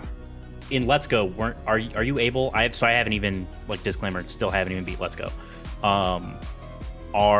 You can you battle the gym leaders a second time, right? Is that? I don't think am I can. not? I know you can battle. It's a shame because that's such an easy thing to implement. I thought that was a thing. You can Elite Four rematch. Oh yeah, let's go at the worst post game I've ever seen. Honestly, I'm not even a crazy. Man, you say that because you're not the. I don't know. I'm not even a crazy for Caterpie. Good master trainers. It's so stupid. But I think I'm not even a crazy connoisseur for post game. I actually don't really care too much about post game. I'm more of a fan of playing the game itself and enjoying the game itself. But even I thought the post game for Let's Go is so lackluster to what they could have done. You know, like. We're in Canada for a third time. You think they would like at least try a little bit? They didn't even try. They just kind of like, okay, here you go. I don't know if I think those games had different goals. It's kind of comparing an apple to an orange, right? Like everybody has their own taste, but I think it was to try to get more people into it on the Switch. It's your starter game. It's your game. Right, but it's still a $60 game, and content is content. $60. I spent 40 hours on it. I'm happy with it. But that's fair. I just feel like, once you play the game, you're never gonna. I don't want to touch. The thing is that we have great expectations based on the past, and this game may not have hit all those marks for us. I paid because of that. The amount of content in a $40 game in Ultra Sun and Moon had way more content than a $60 game had in Let's Go. Right, but those games were made the last 2 years before they made a slightly HD remake called Ultra Sun. These are also on the 3DS, which is kind of like a handheld system where it's like you're actually on like a home console. It wasn't content heavy. That was my and a lot of people's problem with it. I could get more content out of Mystery Dungeon. You know, I can get more content off of a shit. secondary game. Wow, I'm just saying. the oatmeal of Pokemon. Are you trying to call spin-offs. Mission Engine bad asshole? I'm not trying to say like this is bad. I'm just saying I get more content off of a spin-off than I did with Let's Go, and I'm not trying to say Let's Go is a spin-off. No, yeah. It's Let's not. Go is I a got you. spin-off. It's not. It's a core game. It's a But core game, but it feels like a spin-off. It's the third installment of the series. We have the inaugural games, we have the remakes, and then we have Let's Go. Let's Go is the third installment of the core game series. Yeah, Gwyn Pally, I agree with that. The one thing that isn't necessarily on here that I saw was player customization. I want to do more with that. Please let's do player customization. I would love that. I agree. I didn't really think about that either. I think they will. They'll 100 million% they'll have player Pokemon customization. Easy. Player customization. They're going in with this Pokemon game. Little things like that are just easy. I mean, even the default skins, they look really nice. Like the characters look awesome. Yeah, except for the giant backpacks. That's like I'm hoping we can change that down. Yeah. We have, like, I mean, it backpack. kind of makes sense. Like, I've always wondered how you can keep so many things in your bag and not fall over backwards. But, I think maybe aesthetically. They're getting more realistic with it. Yeah. Yeah. Everybody's walking around like hikers. But yeah, I think we kind of just I think we talked mostly about the things that may happen in post game. I mean, another thing that I had jotted down was potentially like having like Friend Safari. That was the X and Y. That was pretty cool. You know, having like past Pokemon from different generations in the game, plus some Pokemon in the generation itself in the game. Starters, like middle stage starters. It'd be really cool if they had a Friend Safari thing again.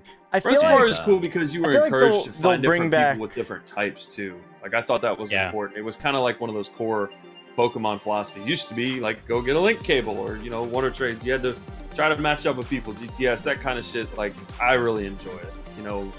Being able to have somebody go, oh, you're a Dragon Safari, I got a Water Safari. Let's exchange friend codes, and then maybe you do stuff with them. Like it was interactive. Yeah. I will say, I feel like because they're probably going to make the online not friend code based, that they're not going to bring back a Friend Safari. I think they'll bring back some kind of Safari Zone, Safari Park equivalent that allows you to catch, weird Pokemon.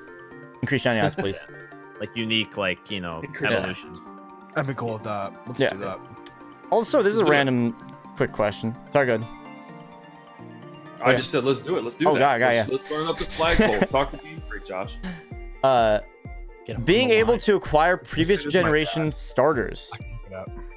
Yeah, so like in Mega Ruby Alpha Sapphire, you can get like the Unova starters. In X and Y, you get another starter at the end of the game. Like, will they give you? And then there's also, Friend Safari that gives you the starters. There's also the Island Scan that gives you the starters, like Gen 1 starters. Do you think we're going to get gift starters? I hope not. I would much rather it be like a like a Friend Safari type thing. Yeah, where I can go out and catch them. I think as a once you beat the game you get it type thing, like they did in X and Y. I think that would I think that'd be cool. I don't want them to give starters in the middle of the game. I thought it was cool in Kalos, but one and done. I think they should not do that again because I agree. I think they should urge you to use new Pokemon. Like that's one thing I do respect about Gen 5 so much. They wanted you, like they really wanted you to use the new Pokemon. And then in Black and White 2, they wanted you to release the new Pokemon, and then they also gave you some of the old favorites like Riolu and stuff. It'd be cool if they made it like a Black and White 2, mostly new Pokemon, and then you have the Pidgeys, and you have like the Starly, and you have like the Rattata, like you have like the OGs, but mostly new Pokemon. I hope for it. You get the Pidgeys. It would be interesting to me. This just hit the top of my brain, so bear with me. I am a bit sleep deprived, so if it doesn't make sense, I apologize in advance. But we had the remakes, right? We had Heart Gold and Soul Silver, and you went back to the original games, towns, and everything. You did all that stuff. What I think would be cool is if we did end up going back to Kalos, that there's like a line in the sand, if you will. You beat the game, and then okay, the train pulls up. It's time to go to Kalos, guys.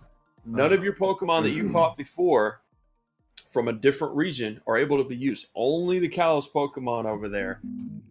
And other Pokemon that haven't been in the game yet. Because we don't want to run into, this is a criticism of Let's Go, you don't want to run into these same Pokemon from the same region all the time. Zavi had to leave. I made him mad. He ran away. No, but like if you could somehow do that to where it really felt fresh and like a separate game, I would love that. I would love it. Like, here's your Litten, go nuts, build a new team, and that team is only accessible and active and able to be used in that region that you just started. That's a real second game, post game within it. That would make me go nuts. I would be insane for that. I feel like that would be too separate for me. That would be too fragmented. I feel like it would be like a separate game. That's like a thing that you think that's of. a post game though. That's like the Poke MMOs of the world. That's like if they ever make one last Pokemon game where you go back to every single region, that they should do something like that. I don't think they should do that for like a post game. That's a little too separate. Because I have no interest. It took me 3 years before I even touched the whole Zinnia BS in Omega Ruby and Alpha Sapphire. I didn't care. I just don't care. You fly crazy. Don't care. Just don't care. Like, the post game meant not a whole lot to me since. Yeah, I've never been too crazy with post game myself, but you know, you do gotta appreciate some things they threw. I still have never done. I appreciate the ideas. They just haven't me with them. You know, would I say Rainbow Rocket's bad? No, I don't think Rainbow Rocket's bad. I just never was. I love Rainbow Rocket, which is what Robbie's trying to basically mention. You know, Rainbow Rocket isn't bad. I feel bad because I still haven't done it. I feel like that's the thing. It's some people love it. Some people are like. They have to make you feel like, okay, like you should do this. Like, what's the reason to do it? Like, okay, like get you hyped for it. Yeah. I feel like starting a new adventure. I don't know. I like carrying my single team throughout the entire thing. You know, if you've carried it long enough and you've got like a level 70 Munchlax because you haven't evolved it yet because it's so adorable, you know, like eventually you're gonna want to do something different, like right? me in Bayleaf. Right, exactly. I respect that too. Meganium is Bayleaf is adorable. Meganium is yeah, right on. I'm a Bulbasaur guy myself. I like Bulbasaur. That's my man. It's my second favorite. All right, well, you know, we can agree. Bulbasaur's adorable. So, while Elliot is gone, I want to move over to a new topic. The sort of new features that have been added into the Pokemon franchise the last couple years. We have Mega Evolutions, you know, Primal as well, if you want to throw that in there, and Z moves. These have been brand new things that have been added in. Now, not talking about what they're going to bring in the future. We're going to talk about like Armored Evolution, all that kind of stuff in a little bit. But as far as what has been in the past, do you guys think we're going to get new Megas? Yes. They really sold it hard. Whoa! I mean, they really sold it hard when they introduced it. So I don't think that they would. I don't think they would just leave it there. You know, like that's what I come back to when I think about that. I think they were enjoyable. I think they were useful. Gave different aspects, different typings in some cases. So that was cool for a guy like Zabby that may do some of the competitive stuff. You know, that really. I correct me if I'm wrong, because I'm no competitive battler. I just did a season MPA and that was it. But you know, I think that's the aspect that I think it appeals to the competitive aspect. Yeah, like for sure. Giving like I really hope that they bring it back. For the simple fact that like there's a lot of things like Flygon, that one deserved one. Didn't get it. Butterfree definitely needs one. Like thank you. Man, like, give me that psychic. Yeah, give me a 9,000-pound Snorlax, Mega Snorlax. I would be cool with that too, clean. actually. That would be so clean. And then you gotta also think about like Frostlass, like Laylee got one, Frostlass didn't, and then you have to think of, you know, Slowking, Slowbro got it, Slowking didn't. There's so many. Like the Gen 2 starters like need one. Like give me a Fire Ground, Fire Ground Typhlosion, like please. Fire Ground or Fire Electric Typhlosion. Typhlosion also gets a Wild Charge and stuff. Like we want an excuse for lots of different reasons to use different Pokemon. Yeah, it's so lazy, but so simple, and it makes Pokemon more usable, more like it makes them better. Like there's just so many opportunities that you have within like Megas, and it's like, why would you just stop in Gen 6? Why would you not keep going? Like I don't get it. I could see taking a break for a generation, but yeah. But whenever they brought it to Oras, that's like where it's like, okay, now we're spoiled and we want more of it. Sure, it's also the same generation, but it was more than just for one single game, you know? I really like regional variants. That'd be cool with Galarian forms. And I feel like they also brought it. Also, whenever you give it to starters, why would you give it to a few starters and not the rest of the starters? There's so much opportunity for them. I can see why they're spacing it out so they don't run out of, you know, Mega Evolution opportunities, or there's not too many Mega Evolutions. Right, like I hope that they bring it back. I think there's a chance that they will for Sword and Shield. Like, because here's the thing. They are putting all their stock into this now, right? Like, this is their whole new generation, and they went all in with X and Y, and I feel like they have such an easy opportunity because of just how much Megas are just, like, a fan favorite. Like, that's easy clap. Like, they could just... lazy, simple. Just add Mega Evolutions, and people will flip. Like, that's all there is to it, you know? So they're so pure. I like it. Don't taint the second gen starters with secondary type. My man Brady. Oh my god. Yeah, potential though. I think Fraligator would stay pure. Yeah, I mean, that would be even more. Can you imagine though, water dragon for alligator though, like water dragon against dragon dance. You know, that would be wild. Dragon claw, please. As long as you have options, man. That's the thing. Opportunity be knocking. That's all I'm saying. Oh, this is a really good question. If Megas are brought back, you know, will that actually be a part of the story? Or if they just throw it in, we'll just be like, here's a Megastone, here's a Megastone, you get a Megastone, you get a Megastone. Like how they did it in Let's Go. It's like, oh, like Elite, you know, like where like Elite Four is or whatever, like in the Pokemon Center before Elite Four. It's like, hey, go, you know, buy all the Megastones off me. It's like, no.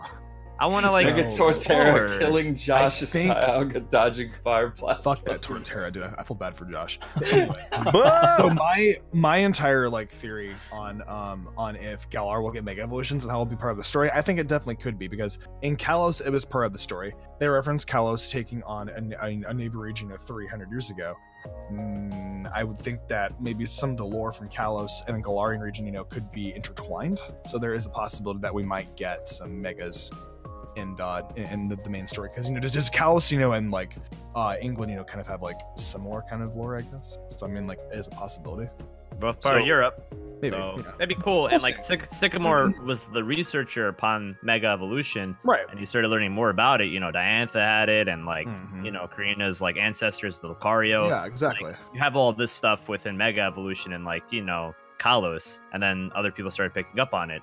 Why not? Why stop from there? Why not keep going and whatnot? So it's and like then you mentioned Karina's ancestors. Yeah, Lucario. 300 years ago, the war. Yeah.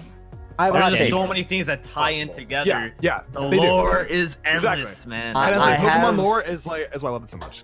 I have a hot take. So I feel like it's not going to be a huge part of the story. I think that some of them you could buy. I think some of them you will have to find the items, please, because I like making those tutorial videos. They're fun. But no, for real. I think that they are going to make it a small part of the story. I feel like Professor Sycamore, you know, he studies Mega Evolution, is going to be like the Dexio, those assholes from Sun and Moon. Yeah, from Sun and Moon, where you collect the cubes or whatever, where it's like Sycamore will like check up on you here and there. It won't be a huge part of the story. It won't be like an integral part, but I feel like it'll be like a little add-on. It's like, hey, you know, Mega Evolution, blah blah blah, because, you know, there are gonna be a lot of people. Blah blah blah. Hey, what's your mom doing later tonight? Blah blah blah. Like, dude, exactly. Go away. I'm busy. I feel like because what's important with Mega Evolution is that you're gonna have a lot of people that are coming from Let's Go to the Switch that have no idea what the heck a Mega Evolution is. They maybe haven't played since, you know, Red and Blue, or haven't played since Diamond and Pearl or Heart Gold. And Mega Evolution is still this foreign concept, so you can't just throw Mega Evolutions at the end. You know, that's a good point, though, man. They've got to. That's a tough balance to strike. They got to ease you into it, yeah. They've got to appeal to the nerds like us, and then they've got to also appeal to maybe somebody that this might be their first Pokemon game. That's a tough goal. Sure. Yeah. With all these extra features, it's definitely difficult. But anyone... anyway, I think the tie-in with the Mystic mentioned the war potentially between like Kalos and Galar, and like I think especially if they do like the Sword and Shield forms, which I know we're going to talk about a little bit later, but like like tying that in with like you have like two regions with like their special fancy their special fancy like post forms. I think that could be really cool, especially if like, you know, the evil team is like running around with a bunch of megas and stuff like that. I think it could be really sick. I don't know. My webcam's freaking. Sorry about that, guys. No worries. You're good now. All right, random question that doesn't fit anywhere else. Can we get Ultra Beasts in this game? Please no. Please, that should be a post game thing. Yeah. Do you think we're gonna have wormholes? Post game potential. Post game, yes. I feel like we're not going to be able to I get don't think it ties Ultra into Beasts. it at all. Ultra Beasts. Yeah. I feel like Ultra Beasts are from not a going to be different available. dimension. Yeah, Maybe I there'll think just be it's like niche. a quick way on like how to get them or something. I feel like you'd have to go to the wormholes. I feel like it would be exclusive to having to transfer. I mean, so I don't know if it's necessarily like super exclusive, right? Like when the wormholes opened, right? These things started appearing all over the world. Like, yes, it was only in Alola, but like, is it that crazy that if like a wormhole opened, that it can't go to a different part of the That'd same be so world? freaky. Or That'd the be same so cool. timeline, right? Like, yeah, like post game, that'd be you so beat cool. the Elite Yeah, Four. why and would it's it like, only be Alola? You know? yeah. Oh shit! Here's these like handful of things. We could get some new ones too, right? Which could also be, I guess, cool. I changed my answer. This would be sick. I hope they do it. It'd be cool. I think Ultra They're Beasts are overworlds. cool. I think Ultra Beasts are cool. I think having a different dimension of Pokemon is such a cool like gimmick. It's all in how it's implemented. Right on. Does anyone here think that Megas will be only post game? I feel like, based off of If our, they don't make any new ones, then yeah. If they do make new ones, then I think it'll be we can get the new part ones and part. scattered. Yeah, I think part and part. If they make new ones, if not, then it will be all post. Yeah. New megas, huh? I hope we get. I'm of Josh. Like I think like Mega Evolution will be a small part of the main story, but I don't Like want 20 megas. Yeah, like Yeah. 10, 15, 20 megas. That'd be cool. awesome. I want that. that's reasonable, I think. I wonder how Z crystals are going to be implemented. So this is a Yeah, really that was actually really the next question. interesting So one. Will Z moves return I at agree. all? Definitely wonderful. Is it going to be just a niche thing from Gen 7? Personally, as much as I think that they're silly, and I got one of most of YouTube videos off of it because I did the dances IRL. I think Z moves are stupid, and they're supposed to be stupid. They're silly. They're dances. I feel like that they're not playing in the right way with like the essence of Pokemon battling, like Mega Evolution, Primal Version. Like these are things that are epic, crazy. Like the animations of the Z moves are really awesome, but I feel like Z moves are just, I don't know. They're like, they feel like something equivalent to like the photo booth place, where it's just like a silly, playful thing, gimmick, which is man. nice, but I don't want to mix my playful gimmick stuff with my battles. I It's see like- Xavi really itching. they like Z moves were I honestly like I hope they don't come back, and it's literally just because like so they were a very specific thing to Alola, like right, like that was the whole thing around the game. The only thing that like Robbie mentioned earlier today is like they pushed Mega Evolution really hard. They pushed Z moves real hard too. So I feel like they're just gonna show up one day like at the end of post game. It's like, oh yeah, here's this guy that sells you all these Z crystals. But I hope they stay where they are. Like they did a cool thing competitively where like anything can become viable now, and like anything can run a Z move, right? So it creates a lot of like a lot of flexibility. But yeah, it's. I hope it doesn't. I hope it doesn't continue. I like branch- Z rings a lot, and I hope it comes back at the end, like the post game era. I'm with you guys on that one, but like I liked them a lot, but I think whatever stays in Alola should stay in Alola. So I they have- said that. So Yeah, Yes, I have please. a, Like I've had enough of Lola. It's been 3 years. Get me the hell away from a lot of that stuff. I don't and think let it's a let bad people thing. get some appreciation for it. Let it sit there for a while. Let it chill in the back of the fridge. Don't let it get moldy, but let it stay back there for a while. Like eat it in a couple weeks, kind of thing. Maybe not a couple weeks. Then be moldy. But you know what I'm saying. yeah. So like as a competitive battler, Z moves changed the meta a lot. You literally can't prep for Z moves. It sucks. Like you really can't. If you have open Z moves where any Pokemon on the team can use it, what the hell are you gonna expect? So like I bought a defensive Arcanine, right? So I bought it in against Superior. Superior has Contrary, basically where if you lower down its stats, it actually goes up. If you Swagger, it's actually gonna bring its stats down. Stuff like that. It's reverse functionality within stat boosts or stat decreases. So I brought in my Intimidate Arcanine against a, Superior. Superior has Leaf Storm as its main move. Superior's Leaf Storm will bring up its special attack by 2, rather than bringing down its special attack by 2. So I'm like, this Arcanine can completely wall the Superior, as long as, I don't let it get to +6 special attack. I used Intimidate, it went +1, and guess what the Superior went for? Z Aqua Tail. How am I going to prep for Z Aqua Tail on a Superior against my Arcanine? I really can't. I went +1 attack, so it killed my Arcanine one shot, and I was screwed. Oh, I was like, that'd be pretty badass. it's really it's crazy. It's like, how do I prep for that? But at the same exact time, you got to think, how smart was that prep? He was literally anticipating me to bring in my Arcanine, brought Z, Waterium Z, Aqua Tail. I had so many mixed emotions and how I felt. I was at first like, screw Z moves is so stupid. Then I'm like, this also makes prepping a lot more challenging, which sucks. But at the same time, it brings out so many different elements of what Pokemon is. And like, I thought that was really cool. So I'm very mixed on Z moves. Do you think? I think they'll be brought back. I don't think they'll make any new Z moves. I think that, like what Xavier said, it'll be like post game. Hey, if you want to buy them, here you go. Do you think that in the meta, do you think that they'll be banned? Like, let's say like in battle leagues and VGC and all of that. Battle leagues, yeah. I think some of them may ban it if like it's not like a huge part of the meta. I think that you can't really ban it within like Smogon. Within like. Could you use a Mega VGC, and a Z move, right? Is that a thing? Yeah. I mean, yeah, you can use both, but obviously Megas can't use Z moves because they're both held items. Of course, yeah, right. You can use one for Z moves, one for Mega. Yeah. It's a headache, to think about. But at the same time, it's like really cool the type of things you could do with it. So I don't know. VGC, I feel VGC they ban a lot of stuff. During whenever Sun and Moon came out and Pokemon Bank wasn't a thing for the whole entire year, they only had Alola-based Pokemon in VGC allowed. They didn't allow you to use any of the Pokemon Bank Pokemon. So VGC in 2016/2017 was super duper dry. Like it was super dry because you literally only had Alola Pokemon. But yeah. Yeah, Kanto can go to the back of the fridge for a while. Thank God for that, dude. Kanto is gone. Kanto is the oatmeal of regions. As much as I personally love it, I will say, put it in the back of the fridge. Kanto is the oatmeal of regions. But I think a good point there, though, is there are certain things exclusive to each region, and it's up to them whether or not they want to leave that as one of the exclusives to the region.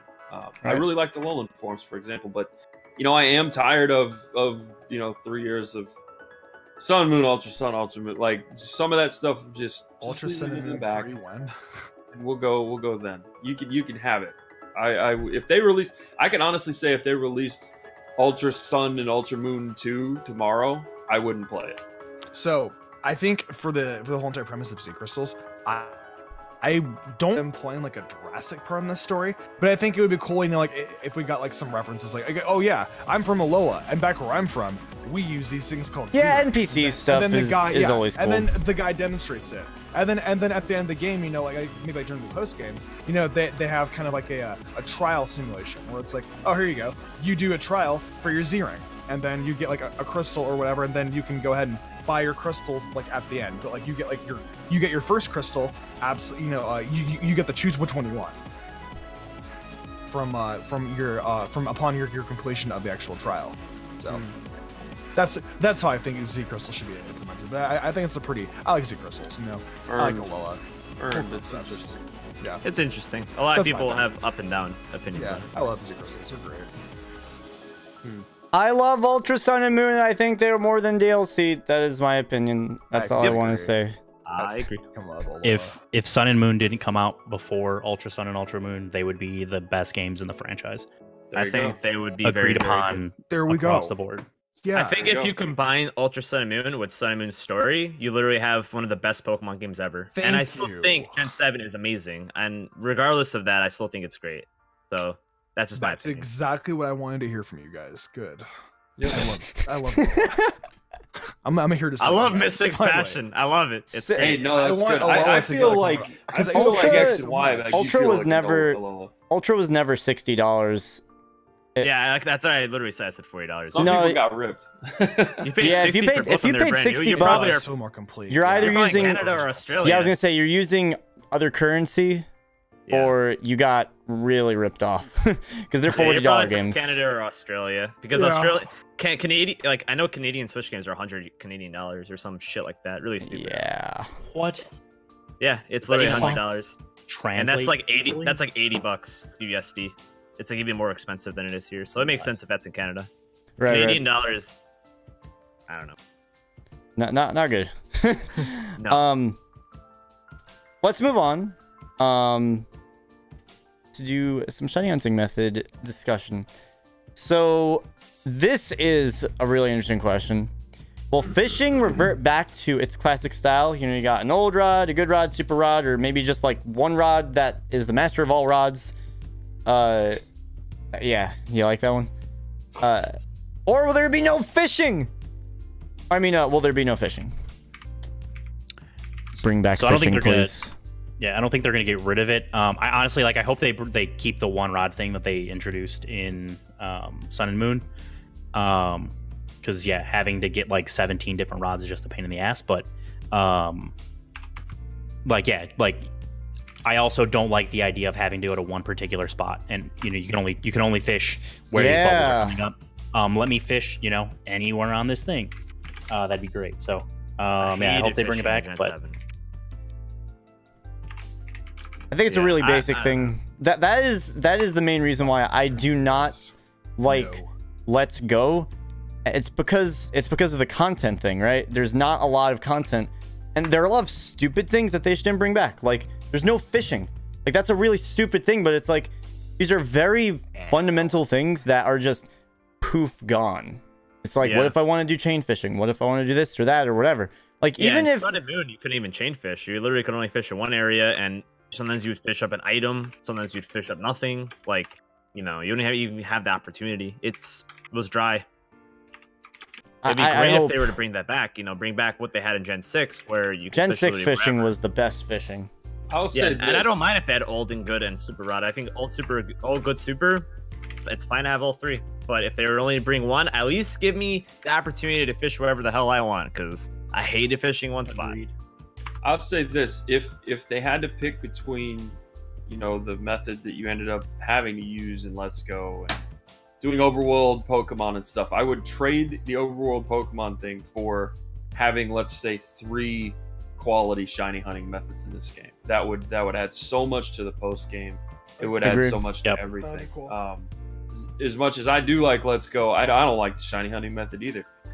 Part of the reason that I still play X and Y and I still play Omega Ruby and Alpha Sapphire is because there are shiny hunting methods that are useful, engaging, and able to be done a bunch of different ways, a bunch of different times. Like, I love the fact that they had that in those games. We gotta have something. I don't care if you use a fishing pole. I don't care if you're flying around. I don't care if you're sneaking up on shit. I don't care what it is. I just want like 3 different things to do to get shinies. Just please give me that, and I'm gonna be super happy. Like, that will make the game at least C tier from the start, and that's great to me. Like, I need something there, guys. We can't have what we had this time. Building off of that, if we do bring back the normal fishing, will we have one of those methods? Will we have classic chain fishing? Will it just be boosted odds? Will there be some kind of a strategy to it, like chain fishing was? Yeah, I think so. I think that if we get the opportunity to if we get the opportunity to be able to fish wherever we want, then yeah, I feel like why not bring back chain fishing? It's literally 2 peas in a pod. But if you have the opportunity to not fish everywhere like they did in Sun and Moon, then no, chain fishing will not be a thing. Fair. DexNav, yeah. DexNav is probably my favorite, I would say. DexNav won't come back because of no touchscreen, though. That's the thing. It was a niche to Omega Ruby Alpha Sapphire. Yeah, I wouldn't be surprised. I wouldn't be surprised if they introduced something different. I think because of the platform switch, you know, some of that stuff that involved touchscreen either has to be implemented differently or not at all. They can get really innovative. I think that we will have, in terms of a new method, I feel like we're going to have something that is special to the Switch. Something that's new, like a DexNav. That's just literally, it's proprietary to Switch, it's proprietary to Gen 8, and it's just new. Like, let's say it's something with, like, you know, using, like, the gyroscope, or, like, you know, the fact that there's, like, HD Rumble. That was literally what I was saying. HD Rumble, something like that, where imagine vibrating, like, in the grass, like trying to detect a Pokemon, and then like the more vibrating this or that, or I don't know, something like that, like something that uses one of these features. They can get creative with it, and I feel like we'll have one of these new proprietary sort of methods that is like totally fresh, totally new, wipes the slate clean, in addition to bringing back old methods, you know. What about me? Never touched my Pokemon.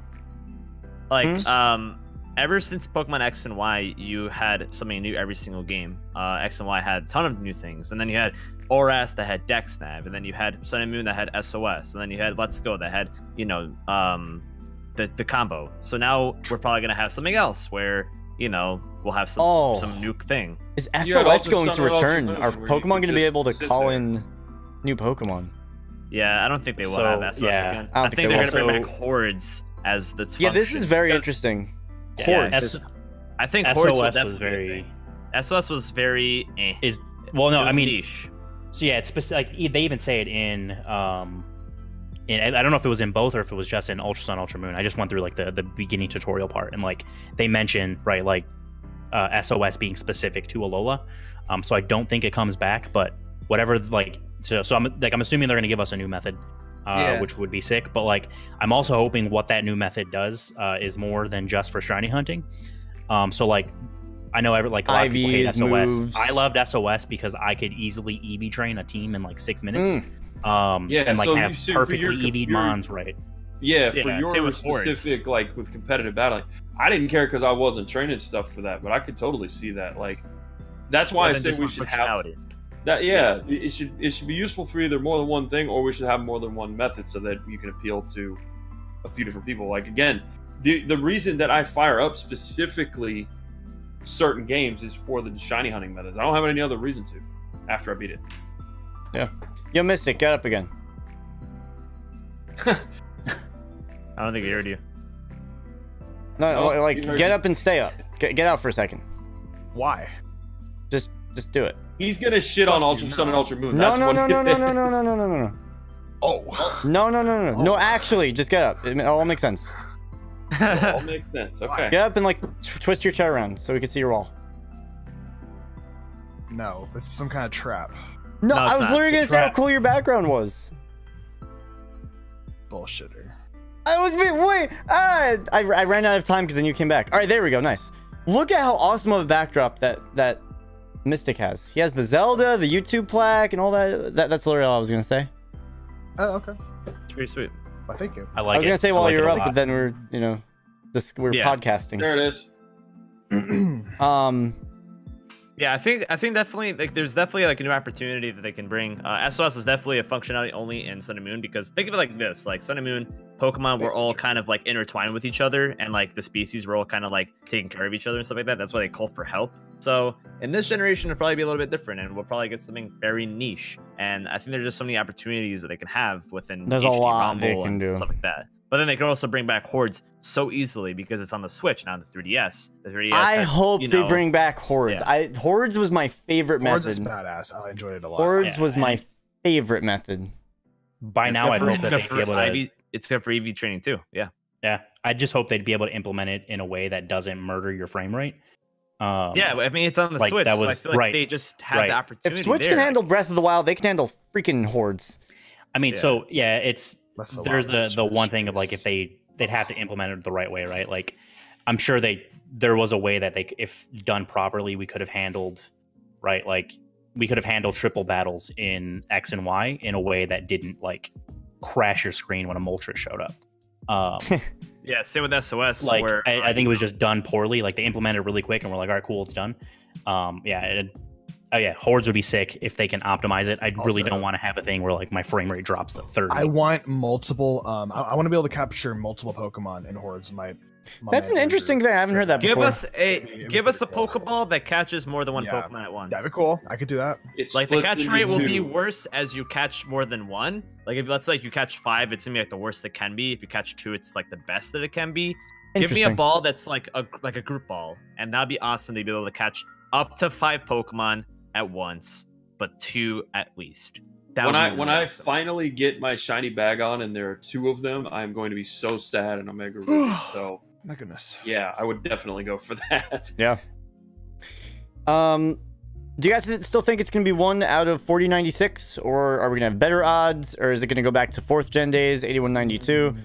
I think it's just going to stay at 4096. How many Mons are actually in the game?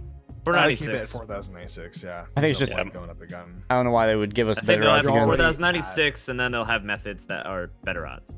Yeah. Agreed. Poke Radar? Anyone think Poke Radar is coming back? I think so. I've never done radar before, but I mean, I think it'd be cool. I think it's too simple to not bring back. They only had it in Gen 4, they had it in Gen 6. This is gonna be Gen 8, even numbers. I think they're gonna bring it back. Ooh. That's interesting.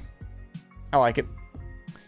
So it sounds like we have some high hopes for shiny hunting methods. Hopefully they bring back some good stuff. I think that this could be like X and Y, where we have like a slew of options. You know, we had so much, you know. Yeah. Ooh, this is something actually I didn't even think about. Soft resetting on the Nintendo Switch. Are they going to give us any sort of a combination, or do they not even have that power, or are soft resets forever? I think soft resets are forever. Do the button. What? Click the button. Oh, they're forever. Yeah. There you go. Yeah, I think so. We've had that this whole time. Yeah, I've been doing this entire time. Reset, right? But I definitely I'd hope they bring it back, but I mean I definitely haven't soft reset for anything in like Let's Go. I've just witnessed it, and I feel so bad for. Isn't it hard resetting? You actually have to restart the entire game software again. Yeah. It's hard resetting. So What do you guys think about starter resets? I would love to do that. Depending I on think there's gonna be a cutscene. There's gonna be a complicated cutscene. I hope not. Probably like a minute or two. It's been a thing since like X and Y. Yeah, the only reason it wasn't in ORAS is because they were basing it off of Gen 3.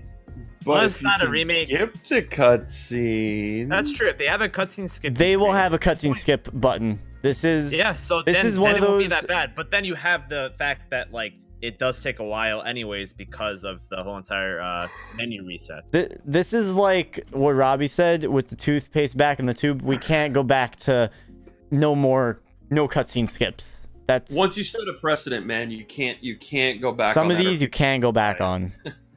You can't go back on them. I mean they can, right? Like they've done it before, and like if we look at like X and Y, right? Like character customization, and like the Pokemart and Pokemart Poke Center being in the same spot. And then they magically were just like, no, we're gonna not do that anymore for a gen or for a game. They did that for right? ORAS because it was based on Gen 3. Right, They but were I mean, trying like to it was remake based on it. They could have easily, They could have done it, but they went were with the also more keep it- authentic route. but yeah, Whatever so that means. Makes sense. Very good. Okay. So I want to give another reminder as we move on to the next topic. We're getting towards the later half of this. Make sure you guys tweet questions at us at Elite4TV using hashtag IP. We're not talking a whole lot with chat because we're focused on, keeping pace and all of that. But we want to talk with you guys. We want to answer your questions and all that kind of stuff. So make sure you guys do that. Elliot, I still don't have our Twitter on the thing. On my new phone. Can you log into the Twitter and get the questions later? It should be on your channel, Elliot. You're doing everything. I actually already had someone at me on Twitter asking a question, so I told him to add it at yeah, that's a good call, just so we don't miss it. Yeah. Okay. Also, just a reminder, my alerts right now are not on, so thank you guys for all of the follows. I appreciate it so much. People are being civil in the chat too. I like it. We have a lot of differing opinions, so We definitely do. remember, yeah. you don't have to take it personally. You guys have been great about that in the chat. This isn't the YouTube comment section. You guys are doing a fantastic job. What Mystic said. Amen, brother. Thank you, Ali. I'll let you know. Thank you so much. Same. And make sure you guys take the time to follow. If we get if there's a mod in the chat, if we could shout out everyone that's in the podcast right now. Just Play Pokemon, Mystic Umbreon, Galactic Elliot, Professor Xavi. Go and follow all of these beautiful people. Thank you guys again for taking the time for this. Really do appreciate it. Yeah. Indeed. Yeah, I also do have the questions popped up. Literally, you can type on Twitter Elite4TV and then hashtag IP right next to it, and they'll come. Oh, you're right. Dave, I told forgot everyone to follow you because you're sexy. I forgot to have him type in hashtag IP, but yeah. I got the so question. if you guys have any questions, please do tweet us at Elite4TV using hashtag IP. Kylie's doing it. Thank you. That's great. Yep. All right. So let's move on to. Can we talk about Xavi's shirt? Yeah, it's hashtag IP, right? Yep. Because I love Xavi's shirt so much.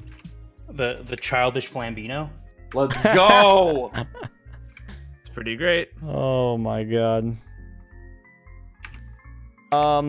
This is a big one now. Starter final evolutions, typings, and cover legendaries. This one is spicy. Hopes and expectations. This one. Got it. What do you guys think for starter Pokemon final typing and legendary final typing? I got a pretty good opinion on this one. Go. So what I think we're going to be getting for the final typing for Scorbunny's evolution will be electric and fire. So fire I would electric. love that. Yes, please. For Sabl's final evolution, I'm thinking either fire dragon, fire poison, or fire ghost. Grookey, grass and fighting, or grass normal. Did you mean water, by the way, for Sable? You said fire. Yes, sorry. Yeah, I got you. Water poison, water ghost, or water dragon. I'm thinking water dragon, but I mean, there's a possibility that we could get water poison or water ghost because you guys saw how it kind of like camouflaged itself in the water. Water ghost, maybe. We'll see. The only thing I give a fuck about is that fire electric. I would love that. Badass. Same. Oh, You know, The only other one I think is Rotom Heat, and that's like not even its own Pokemon. Like I we think need that's- another one. Yeah, that's the form. Yeah, that's literally a form of not even a Pokemon. That's the only other thing that's fire electric in the whole entire like 800 plus Pokemon. This is the opportunity that they have. If they give us firefighting, then I don't know what I don't know. yeah. I think we're all at this certain point. We want a fresh experience, right? Firefighting is pretty standard. they're not going to do row. it. There's no I don't way. want standard. I hope They know I will better. be No more shocked. firefighting. Yeah. Now here's So, I'm on the same so- boat as well with Mystic. I think Fire Electric for Scorbunny's Final Evolution. I think Grass Rock for Grookey, Final Evolution. And I think Water Dragon for Sable. Why can't Sobble be water dark if it's sad all the time? Just saying. oh my god. I mean, Azuro's always sad too. Very though. Zero. What do you guys think True. about the legend, like the cover legendaries? I have no idea. I talked about I mean- Because whenever you look at the logo, like the logo actually just has two like dragons on it, like the Maybe Same do you dragons. think It's kinda Steel weird. Dragon? I feel like we could get they Steel have to Dragon. with- I think definitely something with Steel for both of them because gotta make Sword sense, and right? Shield- yeah, I think they're both gonna be Steel legendaries, which I think Heatrand, Dialga, like those are like the main ones that you think about top of your head whenever it comes to Steel. So Yeah, I don't know. I feel like we're gonna get some Dialgas, man. I feel like maybe Steel Dragon. Like we've gotten could see away from the Dragon Legendary for a few gens now, but I think it's time that we're coming back. You know? Yeah, I think it kind of depends. I think one of them may be like I think one of them may be a Steel Dragon. I think one of them could be like a Dark Steel type thing, or like even Ghost Steel. I think I would get be like a interesting. Honedge. I got like a Honedge vibe almost. Well, Steel Interesting. makes too much sense for a game called a game called Shield. You know. You Yeah, just it's gotta- definitely gonna be So- partially Steel. That's for sure. I'm thinking for both of the legendary Pokemon covers. I think, like I said earlier, I mentioned that we would probably get the Kusith, which is basically essentially a fairy hound Pokemon. Fairy hounds are very prominent in British mythology, and the other one is kind of like a hellhound, kind of. I think it'd be considered fire and fairy. And then for the third legendary, because we got the dragon on it, the Welsh flag has a dragon on it, so maybe we could get like a legendary third legendary as a dragon. Because there usually is like a Fire- third, not fire. always, but Yeah, like- third installment. Yeah, Third so legendary needs to be I think a that's what we corgi. could get. Do you guys think that our cover legends are going to be very sword and shield heavy? Do you think it's going to be very straight up, like, not that it's a literal sword and literal shield, but like there will be very heavy They symbols? never do that. There might be an item involving potentially capturing it, or an item that you can equip to it, maybe. But I don't think literally sword and shield like Pokemon. I feel like Yeah, we already have Aegis maybe. Slash for that. Yeah. I feel like yeah. there will be sword and shield images plastered on them, but not like Right, yeah. Or it's like in Galar freaking lore, like this legendary hero, you used this sword and defended against a Pokemon's fire with a shield, you know, something like that. I feel like Maybe we're it was gonna like a get legendary this. sword shield. I feel like the Sword Pokemon is gonna be very offensive, and the Shield Pokemon's gonna be very defensive. You're that gonna would have make like sense. you're gonna have like the Sword Pokemon not be like. But Deoxys hear me attack. out. I feel But like hear it's me gonna be out. just, like, What if it's 150 the attack. exact opposite? Has anyone here seen Shield Hero yet? Anime? I watched a few episodes. That's what I need to get Dude, into. the Shield Hero is very offensive still, despite being a Shield Hero. That would be hilarious. Shield Hero Yeah. confirmed. But yeah, no, I don't know. Maybe we can get an opposite. I mean, remember Black and White? Black had Reshiram, White had Zekrom. Right, that true. was like the opposite. Mm-hmm. But I don't think they'll do it like that. Absolutely. I think that Sword Pokemon will be very offensive. You know, I'm not saying like, you know, Deoxys attack where like the defense is like 20 or whatever. I'm thinking like 150 attack, 150 social attack, and then maybe like 70 defenses. So they're definitely gonna be really powerful. And then the shield Pokemon will be like 50-50, like 150, 150 for the defenses, and then the attack will be like decent too. But yeah, we'll see. Right on. That'd be pretty cool. We kind of talked a little bit about the logos, right? Yeah, they're the same basically, like, you know, the same faces. So Yep. I'm wondering if I have like, the expand on fusion image. Oh yeah, I forgot about the wolves and stuff. Man, that. I feel like there's definitely. I feel like one of them can be a wolf. Honestly, I think Sword will be a wolf. I could see that. I could definitely see that. The legendary forest wolf fairy hound creature. I really do think that it's gonna be these, but That would be pretty badass. it's just fun just to theorize about all this stuff. Right? Yeah. It's a blast. Does anyone think we're getting a potential Pokemon fusion? That'd be pretty badass. That would be Like really we've cool. seen fusions for the past few generations, almost. Like you know, you had Ultra Necrozma, you had Kieran Black and White. I feel like we're not going to get a fusion. I don't know, especially like think last, so. you know, with Ultra Sun and Moon, we did get, you know, fusions and all that. But how cool would it be to have a Sword and Shield Pokemon unite? That would be really cool. I would That's admit what I was that would be thinking. really cool Hey, potentially. that goes along with the war thing. If they wanted to, Right. how deep they want to go into the social commentary. Everybody's got to unite. That's. And then it all depends what the third Pokemon will be. If you have the Sword and the Shield, what would the third Pokemon be to unite them? A gun. It's always based on the third Pokemon. Necrozma and Kieran. You combine the Sword with that and the Shield with that. Will the Sword and Shield literally just combine together without a third?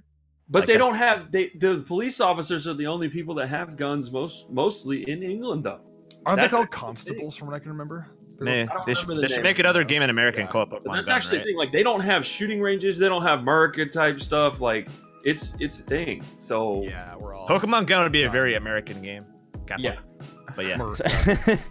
Don't want to go into Yo, politics though. so- Braviary could be on the cover. or Final something. forms of stars. Remakes. Final forms of stars. What do we want to see? I'm I having want trouble. Sobble to end up being happy. Yes. He Yeah. Yeah. looks so sad, man. Elliot. like I need help. part of the. I'm not gonna lie. Part of the reason that Score Bunny is my personal favorite of just the starters is because it's so freaking like happy, and it's excited and it's like pleasant. But Sobble's just like, and I'm like, come on, man, like, give me something here. Elliot. Or anyone. I want I to. think. What's I the think evolution that of Timpole? I think that's the Pokemon I'm trying to think of. Electros. No, No, not Timpole. Seismitoad. It's another Pokemon. Yes, Oh, Seismitoad. Oh, I was thinking about I'm sticking there. Let me see here. Yes, I was still Pokemon Water on Gun. I I'm want. sorry, I always Gen 5. Dude. I want Jeez, Sobble.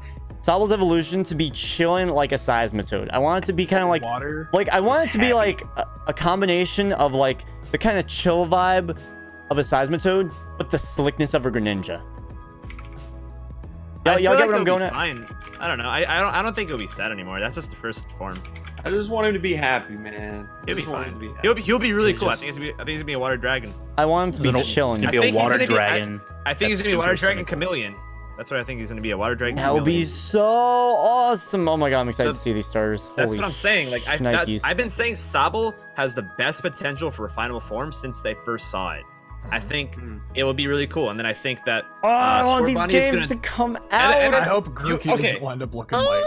I think Grookey's gonna Planet of the be Apes. Grookey's gonna be like a Donkey Kong, and then Yo. we're gonna have and then we're gonna have Yo. Scorbunny turn into a soccer athlete type looking thing. Nice. Like, you saw I soccer. mean, and then we got the fire or electric. football, whatever you wanna speed call kinda it. Thing, so it'd be We really had the fast. football arena in Yeah. the trailer. Why would they not have Scorbunny turn into like a an athlete Pokemon? That'd be really freaking cool. So I want- athlete, Donkey Kong, and Chameleon Dragon. I know it sounds cliche, but I really want Sobble to turn into this big old water serpent dragon. That's what I really want. Kind for of like a Loch Ness thing. Kinda, Almost like yeah. what Elliot's saying. I could Not see Yeah, that. Lapras. yeah. Not Wait, Lapras, also Loch but- Ness Monster. That's a really good point too. Loch Ness Monster or Chameleon. Loch Ness, And then I would yeah, I could love. even be That would be like one of my a favorite Pokemon of all time if it was. monster. Like Or maybe you maybe have. even like a small monster. We'll see. That's what I'm saying. Sobble's Final Evolution. Sobble the has so much best potential. potential. Score space bunny. I love it. Like football. So Yeah, with man, Grookey, exactly. I think they're gonna go like I'm hoping they go a different route with Grookey and not like the Donkey Kong type thing. I'm thinking like more of a like an Infernape type thing. So we get like a grass fighting. Its name is Groovy Monkey, right? So we got like kind of like a dance fighting monkey here. That makes sense. With like I'm thinking like Eddie Gordo in Pokemon form for any of you that play Tekken. Right? Like dance fighting monkey would be sick. I also, correct me if I'm wrong, I don't know if we have like a super offensive, like super fast offensive grass starter yet. Oh, you're right. Okay. It's forgettable. We give me something better, right? No, it's not. Like, yeah, let's get Superior's the fastest grass starter, actually. Donkey Kong would be pretty cool. Yeah, but does Yeah, Superior like, even count as a starter Pokemon? It's bad without contrary, but yeah. Wow. But like, yeah, let's go. It is Let's the go fastest like Pokemon. let's go like Or Inferno. no, Sundown's the fastest. Sundown's the fastest. I think base 120. But either way. Yeah. Yeah, let's get something, I don't know. Alright. Infernape, like, right, get some priority going. It would be sick. That would be amazing. Priority big ape. You know, big ape. Big boy. That is a good point. Do we really need another grass fighting though? I mean, we had Chestnut mean, only. We had Chestnut, but like again, There's not a lot of grass. Quilladin fighting was types the otherwise. worst. Fight me on Twitter. Yeah. I don't care, guys. Quilladin was the worst middle evolution. I It feel was like pretty bad. the fact that there was a generation spaced in between, if there's a grass fighting, won't be the end of the world. yeah, it's not like we've had like 3 generations in a row of Like I didn't firefighting. mind Infernape after Blaziken. Yeah, I love- It was until Emboar. That's when Ember is really when they was went like- OD, but even having firefighting back-to-back generations was not that bad. Yeah, Having Taylor grass Taylor fighting was just amazing. 2 out of 3 is not that bad. I don't. Hey, Fuck we got some Pignite. Snivy fans. Stand up. Arts team Mystic. Fuck Snivy Pignite. is Fuck Pignite. Snivy can eat. Listen, you be nice. Hey, You be Torterra nice is and shit, sarcastic. asshole. I love Yeah, Torterra. Fuck Yeah, I'm not Torterra. a big fan of the Snivy line. I think Snivy's Superior is a beautiful. very beautiful Pokemon. It's But, like, it's it's a good so weak. Pokemon.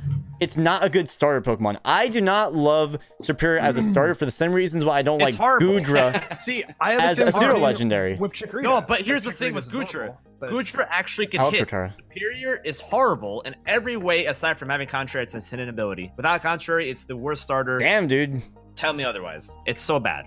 I literally I'm use sorry. Snivy. That's the reason why I didn't like Black and White at first. I actually picked Snivy. I boxed it whenever I got Dude, Servine. like I I boxed said, it's it. the same reason. I've Like, never boxed a starter. I boxed Servine. I was not happy. I was very disappointed. It was so bad. I couldn't kill anything. And it just died all the time. So bad. Hey man, at it's the least you didn't same pick thing that with Gudra. I did. Gudra as a normal Pokemon is pretty chill. But when you line up Gudra to every other pseudo legendary, it's so much less of a badass. Line them all Don't you up. dare talk about my child like that. Yeah. Don't It's the you same dare. thing with Snivy and Superior. adorable. Line up Superior with all of the. It's adorable. It's not a pseudo legendary. Gudra is the best. It Gudra's is. fine. You're just adorable. Compared to Metagross and Salamence and Garchomp and like Dragonite, Tyranitar, and then you put Gudra in there. Then you put Superior next to like so you have like it's like Metagross, Swampert. it's Tyranitar, then Gudra, and all of the rest. And you got Dragonite sitting like probably like on the top. Because Dragonite's the best like that. Dragonite needs Dragon Dance to Dragonite's do fucking anything, though. awesome. I love Dragonite. I love Tyranitar. Dragonite. Maybe. I mean, I because you know Dragonite. ran it hard, man.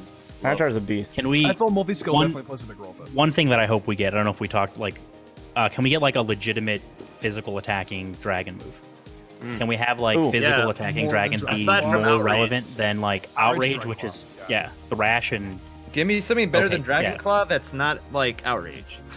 yes, Retweet. Give me like a base 100. Like, give me Dragon Rush that doesn't miss. yeah. Dragon Rush that doesn't miss. If Soble's gonna Yeah, be yeah, if same. Soble's gonna be a dragon, they're gonna give it to us. that would be yeah. I think so. I think Stable will be more specially based though, unless it's a Loch Ness monster, then it's physical. Wait, Salamence isn't a pseudo legendary? Yes, it is. Where's Liv pulling this up? No. No, It I don't is. think Salamence is. I don't think Mence is a pseudo. Gen 3 was the one generation. Oh, with 2. You're right. With You're two. right. It is. Yeah. Yeah. Generation Okay, 2 yeah, had Metagross and Mence. It was the one Yeah. exception that generation. Yeah, Simon's is pseudo. Let me check. Pseudo legendary is 600 base stat, right? Mm-hmm. Yeah, it's 600. Yeah, it is. Salamence is one of them. I was like, I knew it. Like, I what? think, and by the way, going back to it, I think Komodo is the most underwhelming one, not Gudra. Sorry. Komodo's alright. I forgot Komo existed, to be I don't fair. mind it. I don't love it. It's Komo's shiny the makes worst me want to vomit. Also, Komo's the worst dreading pseudo. shiny is also pretty shit. That's besides the point, but yeah. I just picked it fucking as dreading my it. wild card for the next Wonder Trade battle. Rip. Oh, no. All right, I want to move on here to armored Pokemon. So if you guys don't know, there are rumors that we will get armored Pokemon sort of as our next form. I don't have the alerts on, but like my lights are flashing. Thank you for the Twitch Prime. Yeah, so like think of like armored Pokemon as this generation's Mega / Alolan form. Yes. Every generation has had I its love own. the fact that this could give like new strategy. It's kind of like we were talking about with Zavi earlier. Like, I love the fact that you could armor up an Alakazam, for example, like Glass Cannon, typical Glass Cannon Pokemon. The fact that you could choose and maybe take stats away a little bit from the attack, give it a little more one of defense, you make it guys a little more well-rounded. That'd be amazing. So Would one of you guys want to like kind of give a rundown on like what the rumor of armored Pokemon even is, just to like kind of give like a basis for people that may not even heard of it? Right, so that's what, yeah, so armored Pokemon, like I was saying, is sort of like a new form where the Pokemon's literally armored, and then let's say maybe their typing can change, their base stats can change, just like a Mega Evolution, and overall maybe become like more bulky. I think there were like rumors of like armored Charizard and like a few other ones. I don't remember specifically, but it makes sense, right? Because it's like Pokemon Sword and Shield. Like, what if you know you had armor on, let's say, a Pokemon like Alakazam? That would become a lot more viable if it was all of a sudden kind of bulky, you know, in a way. Yeah. Yep. That's what I love. That's what I would want to, you know, Pokemon that I might overlook before. If armored Pokemon gets us to me using different Pokemon that I would have never used before, then it's a big success. So I like the idea of it. I just kind of hope that it's more like, it's kind of like just for like, let's not make it its own separate thing, and like let's just be like, this is a type of Mega Evolution with this type of stone. You are now this type, right? I like So here's where I'm looking at it. Like, this is just gonna drive me nuts. We talked, like Elliot talked about it in the comps side with Z crystals, right? Now, like when we're talking like say VGC 21, like VGC 2021, and they open up the decks to everything, we are now going to have to worry about like primals. I gotta, like, on a team you're gonna have a Primalmon, you're gonna have potentially another legendary, another you'll have the armored form, Mega, a Z move, and Incineroar. Like, every team is gonna carry though, like, to prep for that would just be a nightmare, and it's gonna, like, it's just, I don't know. There's so many things. It would be ridiculous. Isn't it kind of like the TCG, where at a certain point they may have to say yes to this and no to this? I mean, so yeah, in the past, right? Like, it kind of goes through phases. If we're going off of like what they did with like when Gen 7 came out, it's specific to say that dex. And then they open it up just a little bit, still banning certain things, and then like the third year is just like this free for all where like everything exists and you can use everything. And like, so like they've at least made it a little bit better than 16 this year, where like every few months they've changed like what's allowed and what's not allowed. But it's still, right, like if you're watching the meta nowadays, like it's literally VGC 17 with some Alolan stuff added, or 16 with some Alolan stuff added in, right? Like it's, you still have your primals everywhere. You still have Mega Kanga a little bit. I mean, Incineroar's never going to go away on the comp side of things, especially in VGC. It's like the perfect doubles mon. U-turn, fake out, intimidate. Like, oh. Yeah, anyway, now hear me out. So, go ahead. What if armor, maybe it's a held item, who knows what it is, right? You have a coat of armor on you, and let's Like say that it's temporary. Because it's armor, right? It's not invincible, right? What if... I like that. What if you have armor that, like, it's almost like a shield, almost like in, like, all these games, you know, like Fortnite, you have, like, an extra, like, I don't know, any of the blue things that help you. Yoshi's Crafted World, you have a costume, and if you get hit 3 times, it disappears. It breaks. And I like that. You could have a few phases of it, like, starting to, like, crumble off of the Pokemon. You know? That'd be interesting. Like, or like it'd be cool if, like, after 3 hits, it literally just dissipates. Like, you can use, like, the weakest of the moves, and it's still It can literally breaks just disintegrate. Like, fake out, flinch, and then one piece of it's done. You know? That would be interesting. I really hope it's a held item and not a form. That's Like- what I want. I don't want it to be a form. I'm thinking like held item be with that. substitute now. Yeah. Right? Like think of like that would be sick, right? Like you get like just a certain percentage of your health. So like I think it would suck for like the 3 times thing, like especially if you're getting hit with like something that's not very effective. But like I think it was like based off like a percentage of your health. That's a pretty sick idea.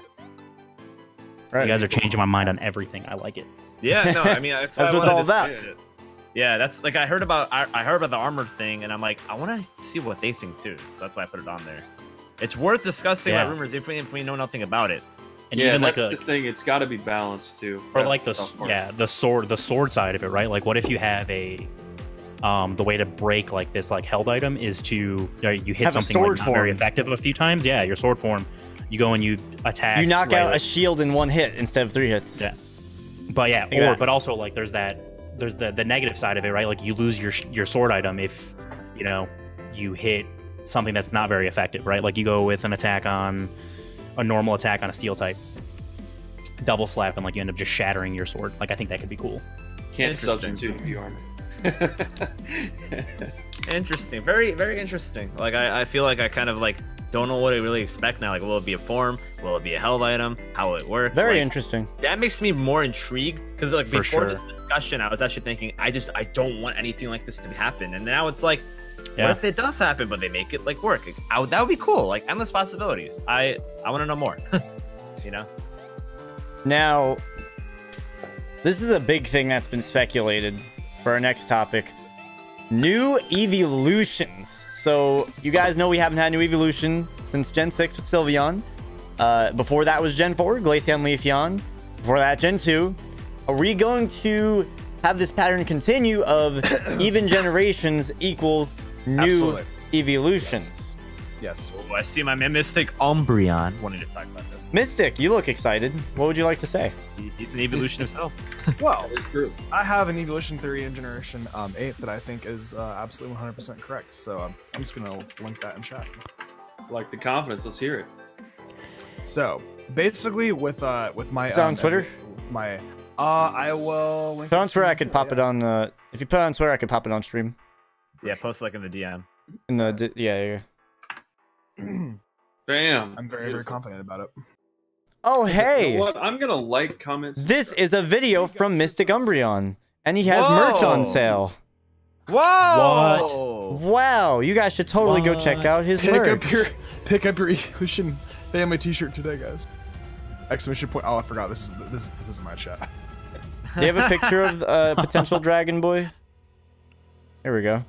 This is on Mystic's channel. Mhm. Feel free Would to you post like it in to chat, summarize it? Mystic. Yeah. Okay. Cool. So a dragon type Look at this. evolution. That looks legit. I would not mind a dragon evolution at all. This is Give me a my- dragon and a steel, man. I spent Yeah. weeks prepping for this. Yeah, Oh, yeah. I like it. As long as we get a check for Sylveon, I'm okay with a dragon one. But like So- right now, Sylveon is even with the dragon, like Sylveon's still the best So- evolution. I mean, Dragon will make it even better. Right. So that's the next thing. Do you guys think that there will be one evolution, or do you guys think they will bring in two evolutions? One I dragon, think one there steel? might only be one, but I there feel like- is a I feel possibility like that there could they- be two. So I say one as well, and the reason think why one. I say one is Spread because the love. I think, you know, if you didn't really realize this, all of the special based original moves are evolutions. Think That's fire, exactly, water, yep. grass. So Yep. Dragon would finish it. Dragon would finish all the special types. If you That's guys exactly are not, what I was gonna if you say. guys don't realize what I mean by that, basically from Gen 1, 2, and 3, moves like the stats types show. themselves were split between physical and special.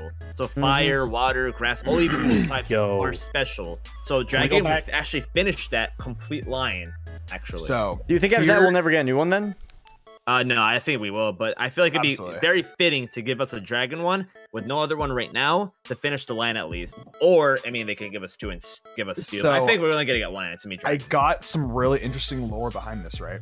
So the entire a lot of mythology in the UK revolves around dragons. Like there's this story about King Arthur and the dragon, and a special kind of potion that they drank or something like that. It's really interesting. Just watch the video. So I think due to the fact that France is really based off of pixies and sylphs, hence Sylveon, because sylph is part of its name. I think that because France has so many victories over Britain, because of that's just how pretty much things are, in terms of like the War of Spanish Succession. France beat England, or it was a really close one, but France also had a really overwhelming army at the time. So France honestly just has like a bigger track record when it comes to victories over England, for example. So due to the fact that sylphs plays such a prominent role in France mythology, and fairy typing beats dragon typing, I think that the reason why we're only going to be getting a dragon typing in the Galarian region is because Sylveon has such a big advantage over dragon type Pokemon. Does that make sense? Dude, I love that. I love that so much. So I think that's the entire premise of why we're only going to be getting a dragon type Pokemon. Mystic Theory, man. Holy crap! Can we go back to that last still you had of the video as well? Yeah, I believe that was from Pokemon Origins. Yes. So that was the statue in Pokemon Origins. Oh. There's something that popped in there, and I can try and like explaining it like how it's prominent, or whatever, but that entire statue looks entirely like a brand new evolution. Dude, what the hell? Yeah, doesn't it? You can see the features, you can see the eyes. What else would it be, right? And what else would it be? And then you can see like the hind legs in the back, kind of like feline like. Espeon is also based off of a cat, so. Wow. Yeah. Dragon evolution confirmed. Holy sh! I think. That is a mind blown. Like, what? I never... Mystic, how do you find this stuff? It just pops in my head, dude. It's just in your blood? In my head. I also had to give... my friend Momo actually helped out with some of the mythology, too. So I give respect to her, for being able to give me a hand with it. That's crazy. Wow. All right. But also, can we get a ghost type evolution, please? Spectreon! Give me Spectreon! That's all I want. Like, let me go to a... I think I'd be more in favor of that, but Spectreon... Let me go to a cemetery and have my Eevee faint, and then it evolves, and that would be amazing, and just give me a ghost type. I've wanted it for so damn long. The Ghost Eevee is my... Ghost Eevee is the one that I want the most, but the one that I expect will be Dragon. But yeah. I would love a Dragon evolution. Spectreon, it's so easy clap. Easy clap. All right, so give me 3 evolutions: Steel, Dragon, and Ghost. That would be awesome. Hold on. Let me just. There you go. Excellent. We're almost done here, guys. Make sure to ask questions so we can do some rapid fire when we're done here. Second to last topic is on the online system. We talked about this a little bit earlier. Do you guys think that it's just gonna be like Let's Go, where it's just simple? Here's your code, Jigglypuff, Squirtle, Jigglypuff. You're on your way. You can just Wonder Trade, easy clap. So, or do you think PSS-esque? So, Festival Plaza. I feel like because it's on the Switch, they will go back to that. What I do hope is that they give us a section for friends as well. That's something that they didn't do in Let's Go. They had it just as the codes. I feel like they should have one section for codes and one section for also being for friends. That would be so that way great. That could be interact nice, with friends so easily. Because in Smash, you have that option. You can open up arenas for everyone, or you can open up arenas for friends. So give me the codes for everyone, or give me the friend option where I can just look through my friends list, see who's online, and play with them. Kind of like Mario Kart as well. Like you have that already. So it's so simple, so easy. Give us that with friends. No paid online. There will definitely be paid online. Yeah, there's no way they're not going to do that. There will be paid online. They're using Nintendo servers. There's no way around that. But you have a great deal with Amazon Prime. Yeah, you get a year of it for free right now. You can also sub to your favorite Twitch creators absolutely for free as well. Exclamation point Prime in the chat. That's Seriously, guys, you get... It's a year, right? A year for free on Nintendo Online if you have Twitch Prime. So if you already have an online subscription, it literally will stack with what you already have. That's awesome. But also, like, if you guys don't go that route, just get a group of your friends together, and for $30 for an entire year, you can have 8 accounts on one family plan, and there's literally no checking. Yeah, I have Robbie on that actually.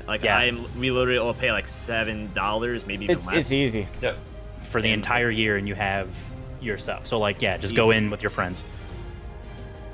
So, what's the deal with Pokebank? I feel like Pokebank is easy. It's all online. They can just convert the files in the cloud. As long as you have the same, as long as you have like the same thing on your 3DS, you should be able to also use it for your Switch. I feel like by January we should have Pokebank with. I feel like that's a cinch. Yeah, they'll wait for a little while just to make sure everything's stable, everything's good. Right. Take their time and do it right. I would rather they do that than rush it out anyway. Absolutely. Right. Because once you do it, it's over. Now, the subs are so distracting with the lights. Like I got my rainbow lights just going off. Oh my god. It's Mystic's fault because he was like, remember, you can sub to your favorite Twitch creators. Thank you, Rescue. I appreciate it, man. Christmas trees. Event Pokemon. This is a cool one because, you know, we've gotten a lot of awesome events in the past in terms of, you know, if you do at the beginning of the game, like Mystery Gift. I think we're going to get something cool. They got to have something cool to promote and commemorate, you know? Yeah, we I don't like know what it's going to be. We got Munchlax, right? We had Own Tempo, Rockruff, you know, that kind of stuff. I feel like it's kind of a gimme. Like, just give me a cool gimmick Pokemon, you know, whatever. Yeah. I mean, it's been their way of distributing stuff for the last few years. I don't think they're going to go away from it. Yeah, like, before the game comes out, like, hey, if you buy this game for the first couple months, like, they Piranha Plant even, for Smash Bros. Ultimate, you know. If you buy the game, you know, in the first month or pre-order or whatever, then you get a limited time only Mystery Gift Pokemon. Don't make me go to Toys R Us, please. It's already, I mean, Toys R Us is already gone. Don't make me go to GameStop. There you go. Yeah. Wonder Trades. Does anyone think Wonder Trades are not coming back? I hope that that's just a given. I hope they do come back. Yeah. Yeah, I think they will. Why would they not? If they don't come back, it's going to be a major hurt for me personally. I love Wonderlocks. I love doing Wonder Trades too. You're the one who came up with it too. It was just. I appreciate it. It just Wonder Trades will 100% come back. I feel like Game Freak knows that it's something that a lot of people like. It's brainless. It takes no effort. You literally just share with whoever you want. I'm not saying. You know what I mean. What are you trying to say, man? I'm not saying. I'm saying it as like as the people that make the games. It's so easy to do, and it's like they should know that everyone likes it. It's just it's just simple and fun, though. I'm with you. It's simple. You trade with anyone you want. Yeah, like you can trade anyone such whatever. You get whatever cool back. Thing too. Like I don't know. It's just a cool way of like, you know, they're wanting everyone to connect and do all the stuff. Like it's just an easy way for to drive that connectivity between you and anyone else. Yeah. Josh has mentioned this before, but I'd like to see them add like a twist where you could even do like maybe a 3-person Wonder Trade or a group Wonder Trade. Yet maybe the 5 of us are in a call in the future, a year from now, like a private, private server. A private Wonder Trade server, or just any of that stuff. Like, imagine they have so much they could do with Wonder Trades or derivatives of Wonder Trades. Like, just take for example, like Pokemon Go. They've done more innovative things than they have in Pokemon, like in recent times. Like with Pokemon Go, they just recently, like in the last few days, added Lucky Friends. They have Lucky Pokemon now. Like they could do something like that, like a new shiny equivalent, where it's like when you Wonder Trade, it's almost like you could do a shiny hunting equivalent Wonder Trading. It's exclusive. It doesn't have to be that, but something derivative where like the Pokemon will grow XP even better. Like, you know, it'd be like drastically like Pokerus. Something where you could go like you could maybe not turn shiny. Like a lucky trade would be really cool because like you already have Astra XP whenever you get a Pokemon traded to you. But what if you have drastically improved XP, like 3 times XP rather than just 2 times, and the Pokemon will love you, or IV like not obey you. Yeah, IV's changing. Just like in Pokemon Go. That'd be interesting. Like 80, like guaranteed 80% or 85, whatever it is. On the trade, like that would be so sick. That'd be interesting. There's potential in that too. Like I don't think they'll do it, but you never know. I'm just imagining Pokemon, having that's a great private random Wonder Trade battles server, Elliot. It's making me dude, a literal Wonder Pokemon. That would be so awesome because, you know, it's like we were talking about earlier with post game. If they don't give us a lot of post game content, give us stuff that we can make our own post game. adding something like Wonder Pokemon, like, makes it so you can gamify the game. Make micro games, like we do with the Wonder Trade battles where you get your own points. If you get Wonder Pokemon or something equivalent of that, like, you can make your own post game. That's the thing. Like, you don't have to give us, for sure. As much as we would love Battle Frontier and all these things and go back to Kalos, I would be okay with not going back to Kalos if that means, hey, we still get another shiny hunting method and just more attributes that we can mess with, you know?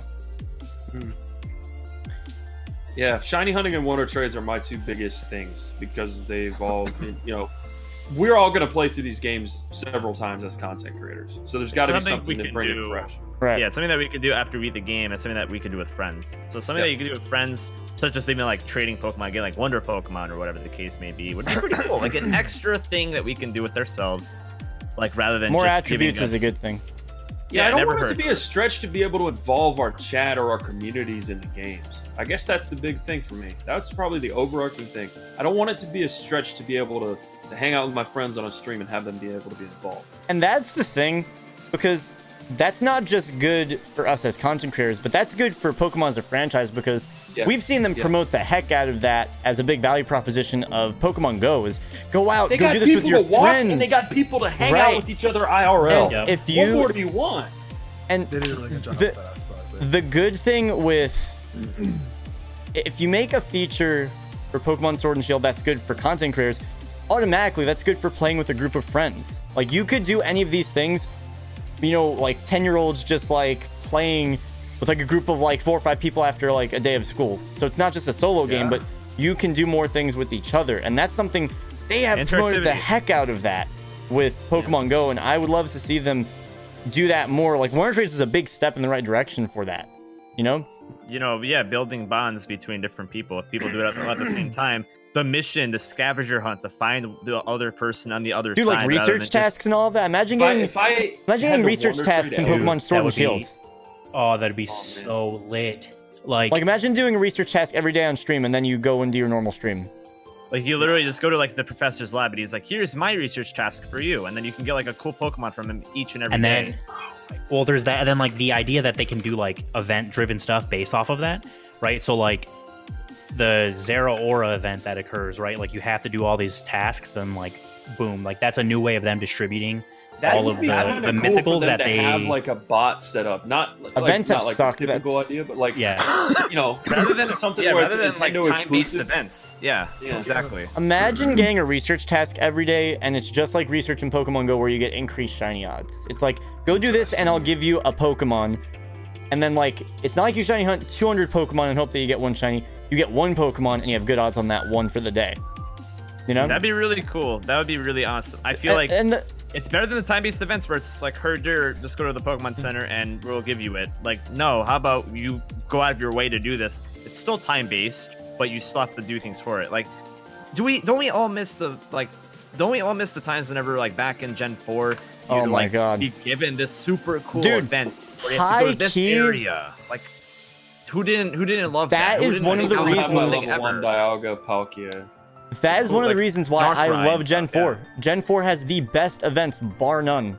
I like the Shaman event at Toys R Us. That one was really Shaman, cool. Sinjo Ruins. Yeah. Crazy. Yeah. Dude, the shit at Sinjo Ruins was insane. Like, Sinjo, it's like, it was so awesome.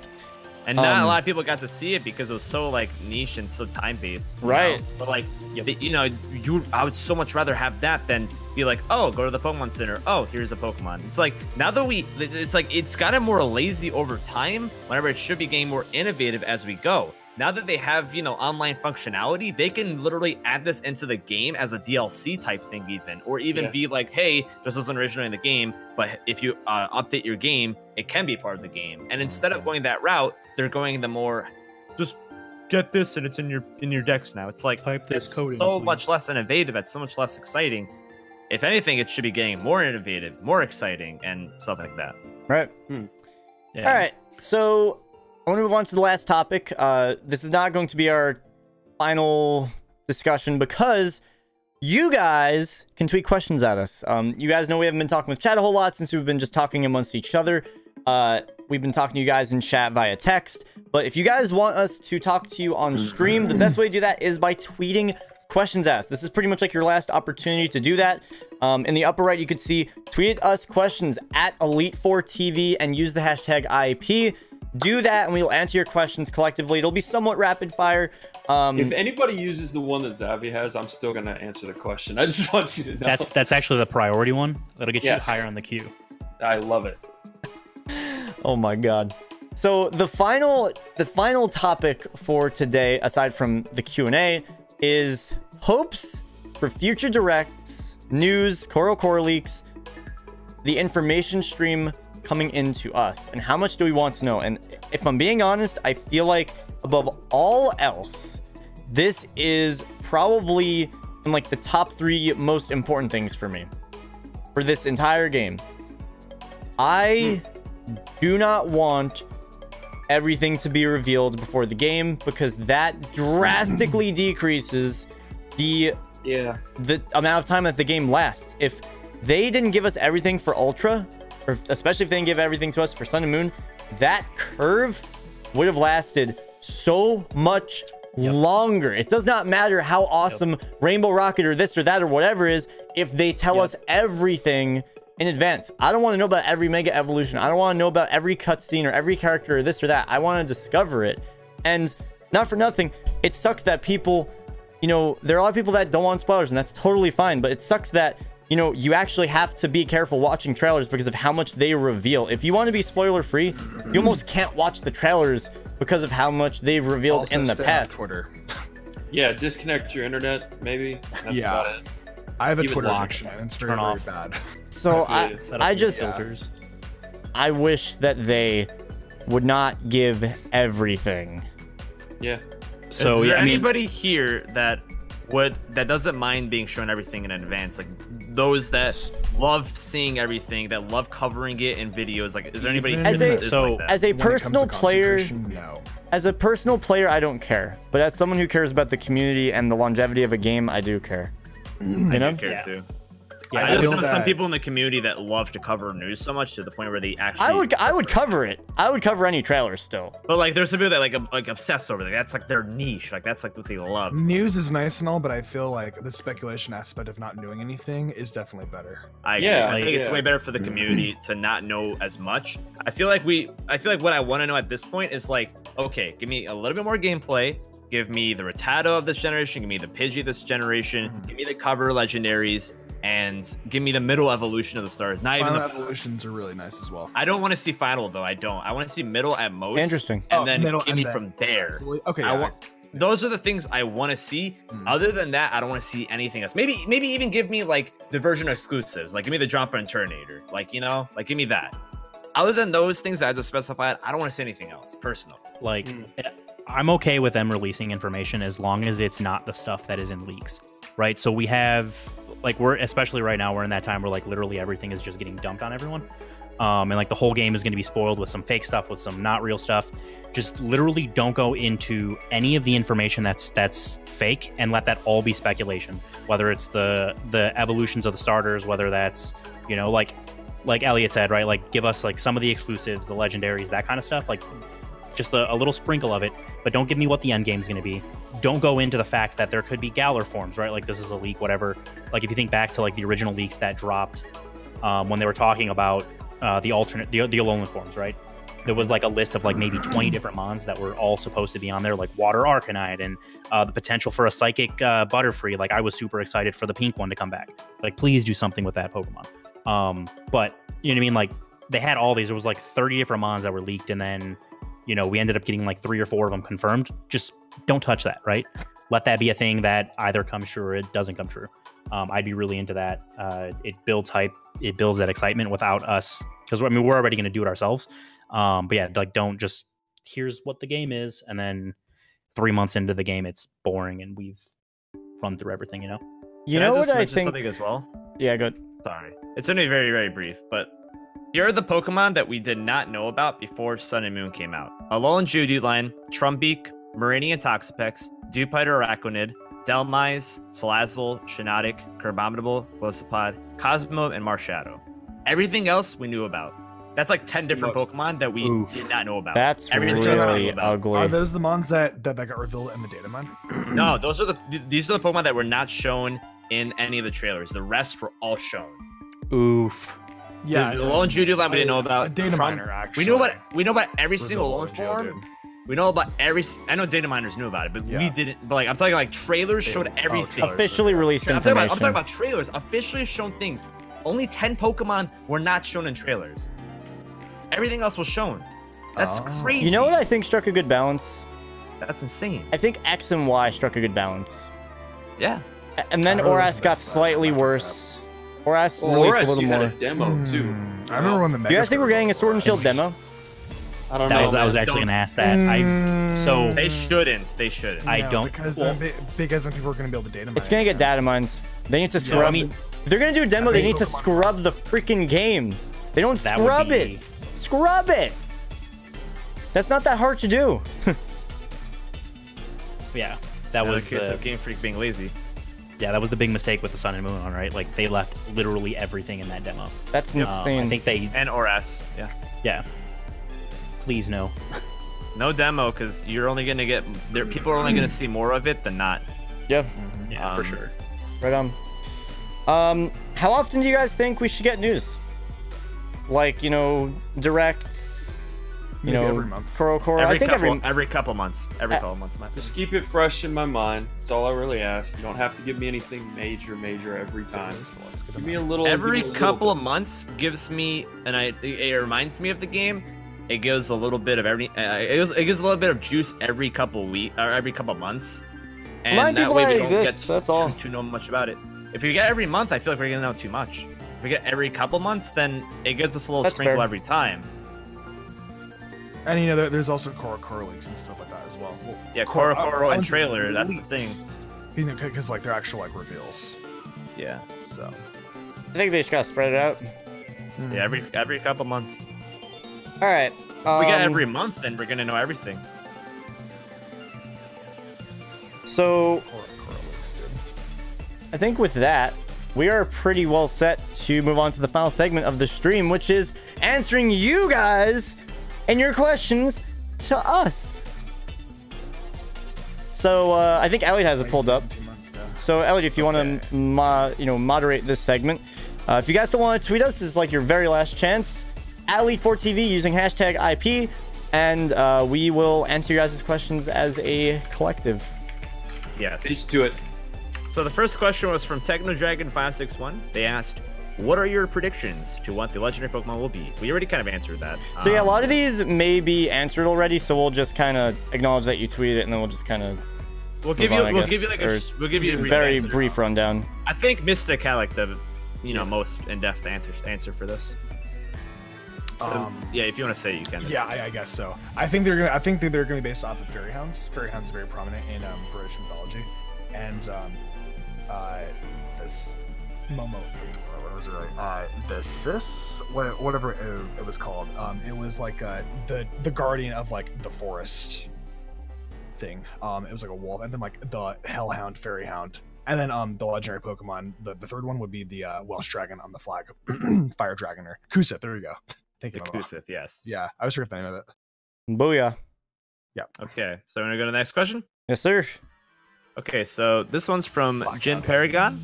They asked, if they are referenced, how do you expect the Royal family to be implemented into the story/world/region? The what family? That's a good question. The Royal family. Think of like England. Oh, sorry. I thought I said Aurora. I was like, huh? Royal. my Axel, bad. you're killing me. I could see there being like Oh boy. a traditional, like king, queen, whatever. Like someone in charge. Like you'll probably visit them at one point. Very brief. I feel. I think it could be a really cool. Oh, wait. I think it could be a really cool like antagonist of some sort. Yeah, that's what I was about to say. Like, God damn it, like the Xavier. prince of someone.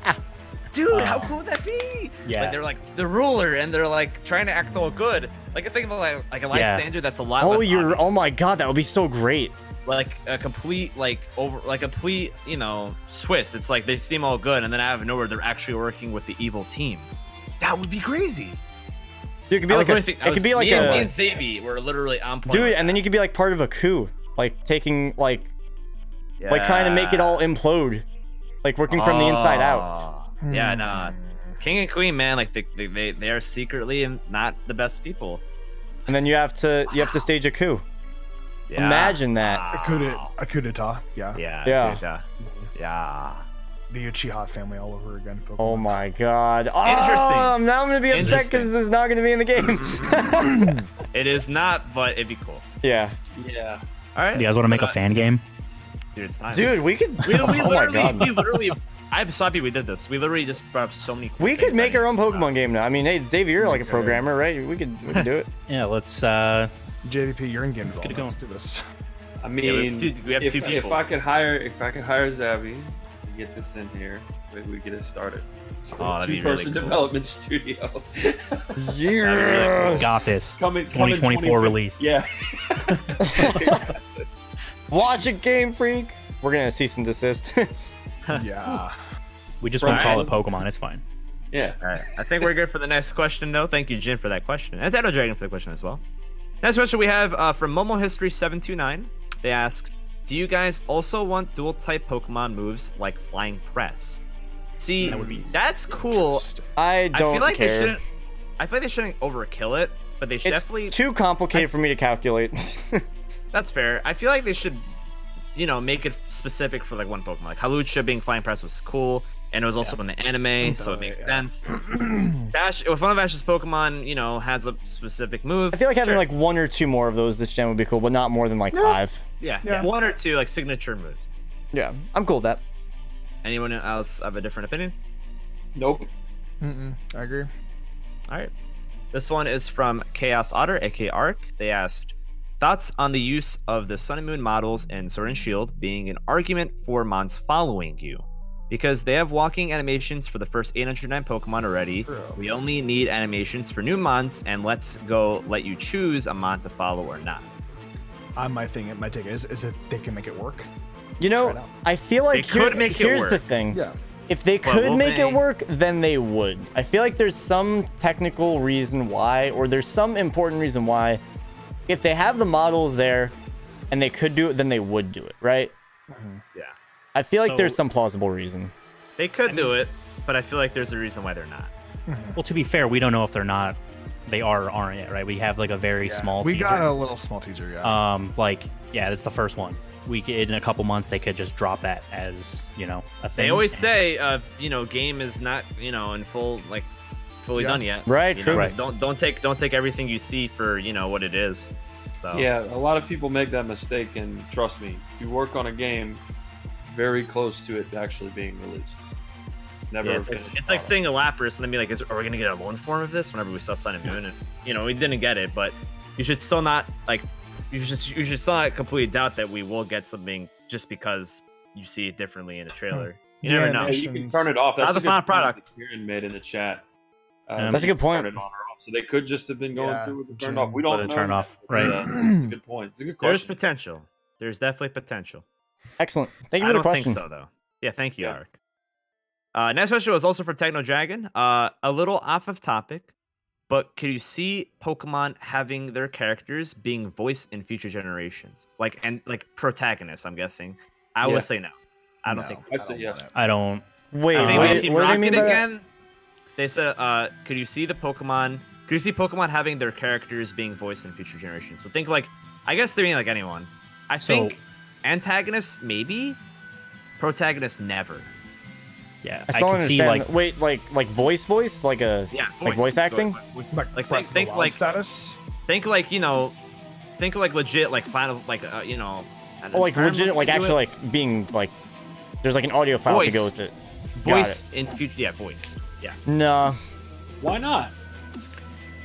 So maybe in like 5 or 10 years, but Well, like he said future, so I immediately, Yeah. I don't know why, but I immediately thought like 5-10 years in the future because I don't Yeah. think it's gonna happen anytime soon. But I think there's potential. Oh, Yeah, I think there's possible. potential. Can I say yes or no? I can't. he but says I can say voice there's acting, potential. yes. I agree. I'd say there is about a 70% chance that in the future.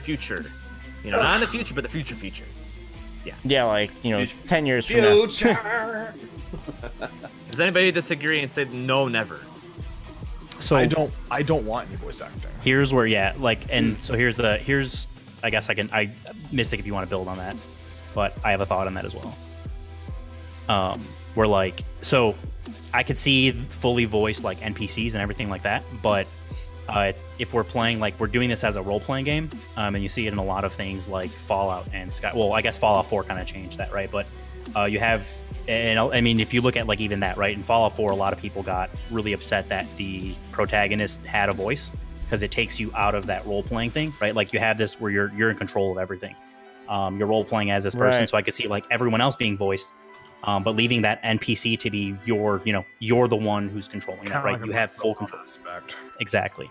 Rather than just like, here you are, this is who you are. You know what I mean? Like, I would like to see it that way. That was something that in Watch Dogs I didn't like as much.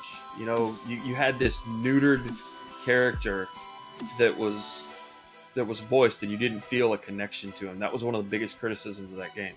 And, and I think if that was how they did it, it wouldn't go very well. Very general question. Don't you guys wish that in Let's Go Team Rocket was at least voiced? That'd have been sick. Jesse, James, and Meowth. I'm talking about them. Absolutely. Yeah. I would have loved at least give Meowth the Meowth was literally just like like they didn't have even Meowth talking. It's like you didn't even know that there was a Meowth sitting up on top of the freaking. I mean, that's separate. That's separate. I'm talking about like Team Rocket's Meowth. I'm not talking about. He needed to like yell at you every time you went by, like, "Hey, what you doing?" I feel like they should have at least had that because they, they're very. I can see that. They're very anime based. Yeah, I agree. That would have been awesome. Yeah. Thanks. Also, my James was a terrible. Like every time I had to read it like that, it was awful. So having that be there was James. Yeah. I think that protagonists should never be voiced, and I don't think they ever will be. But antagonists, I feel, can in the future. I agree. Be voiced. I'm with that. Do I want it? No. But do I expect it to be? Probably. But I'm talking future. Good question, though. Good question. Yeah. So, next question. But how would you implement that in Yellow Spectre? I don't get that. Yeah, I mean, how would you implement this that? is Let's Go. They barely were able to have Pikachu actually say Pikachu in there. And True. it sounded like shit. Yeah. Eevee and Pikachu both do the cry. Meowth could talk. Meowth could talk in the anime. They could have maybe voiced them, or at least given Meowth a voice in Let's Go. Meowth, that's right, or something like that. Yeah, True.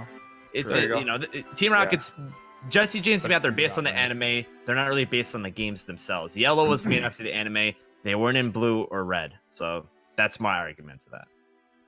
Either way, next question is coming up from Kelvin24, and they asked, do you guys think that we will be able to visit the Kalos region post-game? We already answered. Sorry about that earlier. We want it. Good. We want it. We decided on a 50-50 split. Except for me. Except for Elliot. I'm saying, I'm actually 90-10. I'm just saying 50-50 to get my hopes up. I appreciate that. Let's say 50-50 for the hopes. 90-10. 90-10 is if you're optimistic, 50-50. If you're realistic, 90-10. If you're pessimistic, no. Pretty much. Right? All right. I think we can go to the next question. Thank you for the question. Yeah, thank you. Arik again asks, or mentions, thoughts on a non-competitive based post-game, like fetch quests and minigames. So yeah, we kind of went into this as well. Research tasks, kinda. Research tasks, or going to like the professor, and professor's like, hey, do this and come back to me with it, and then you can get a reward. Kind of like Pokemon Go. Very cool. Yeah. Something like that would be cool. Almost like Pokemon Ranger, like little quests they made you go on. Yeah, exactly. Would be pretty chill. Definitely add diversity to the post game, something we really haven't had before. Yeah. Yeah.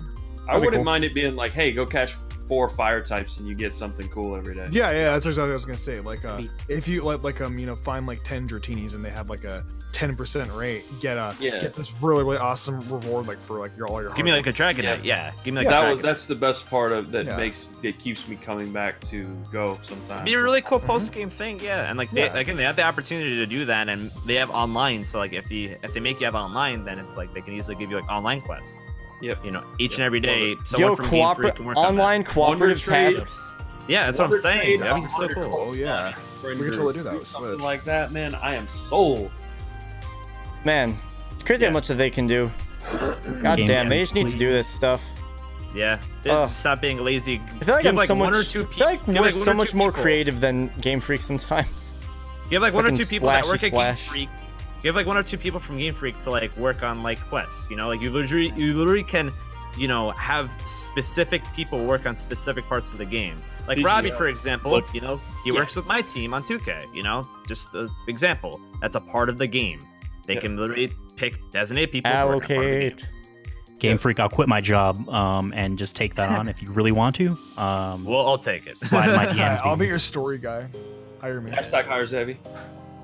Dude, Xavi, yeah, hell yeah. All right, that's the last question. Thank you, Ark. We kind of already went off this one from Kelvin24, but I think we should all give kind of like a rundown of like what we all think individually. Second the question one from is, Kelvin, by the way. yes, what do you guys want as a secondary typings for the starter Pokemon? So, Mystic, you go first. A secondary typing for a Pokemon. You talking about like dual Starters typings that I really want? Okay. So what we talked about before is I really wanted like electric, fire and electric for Score Bunny, the final evolution for that. Water Dragon for Sabo, or water poison or water ghost, because you know like it kind of it's in the water, you know, kind of like blending in. Grookey, kind of like what you were saying earlier about how it could be based off of like a Donkey Kong thing. I think that'd be really cool. So it could be like a grass and fighting type. Cool. Robbie. I am the exact same, only with Grookey. I don't want another fighting as a secondary type, so I would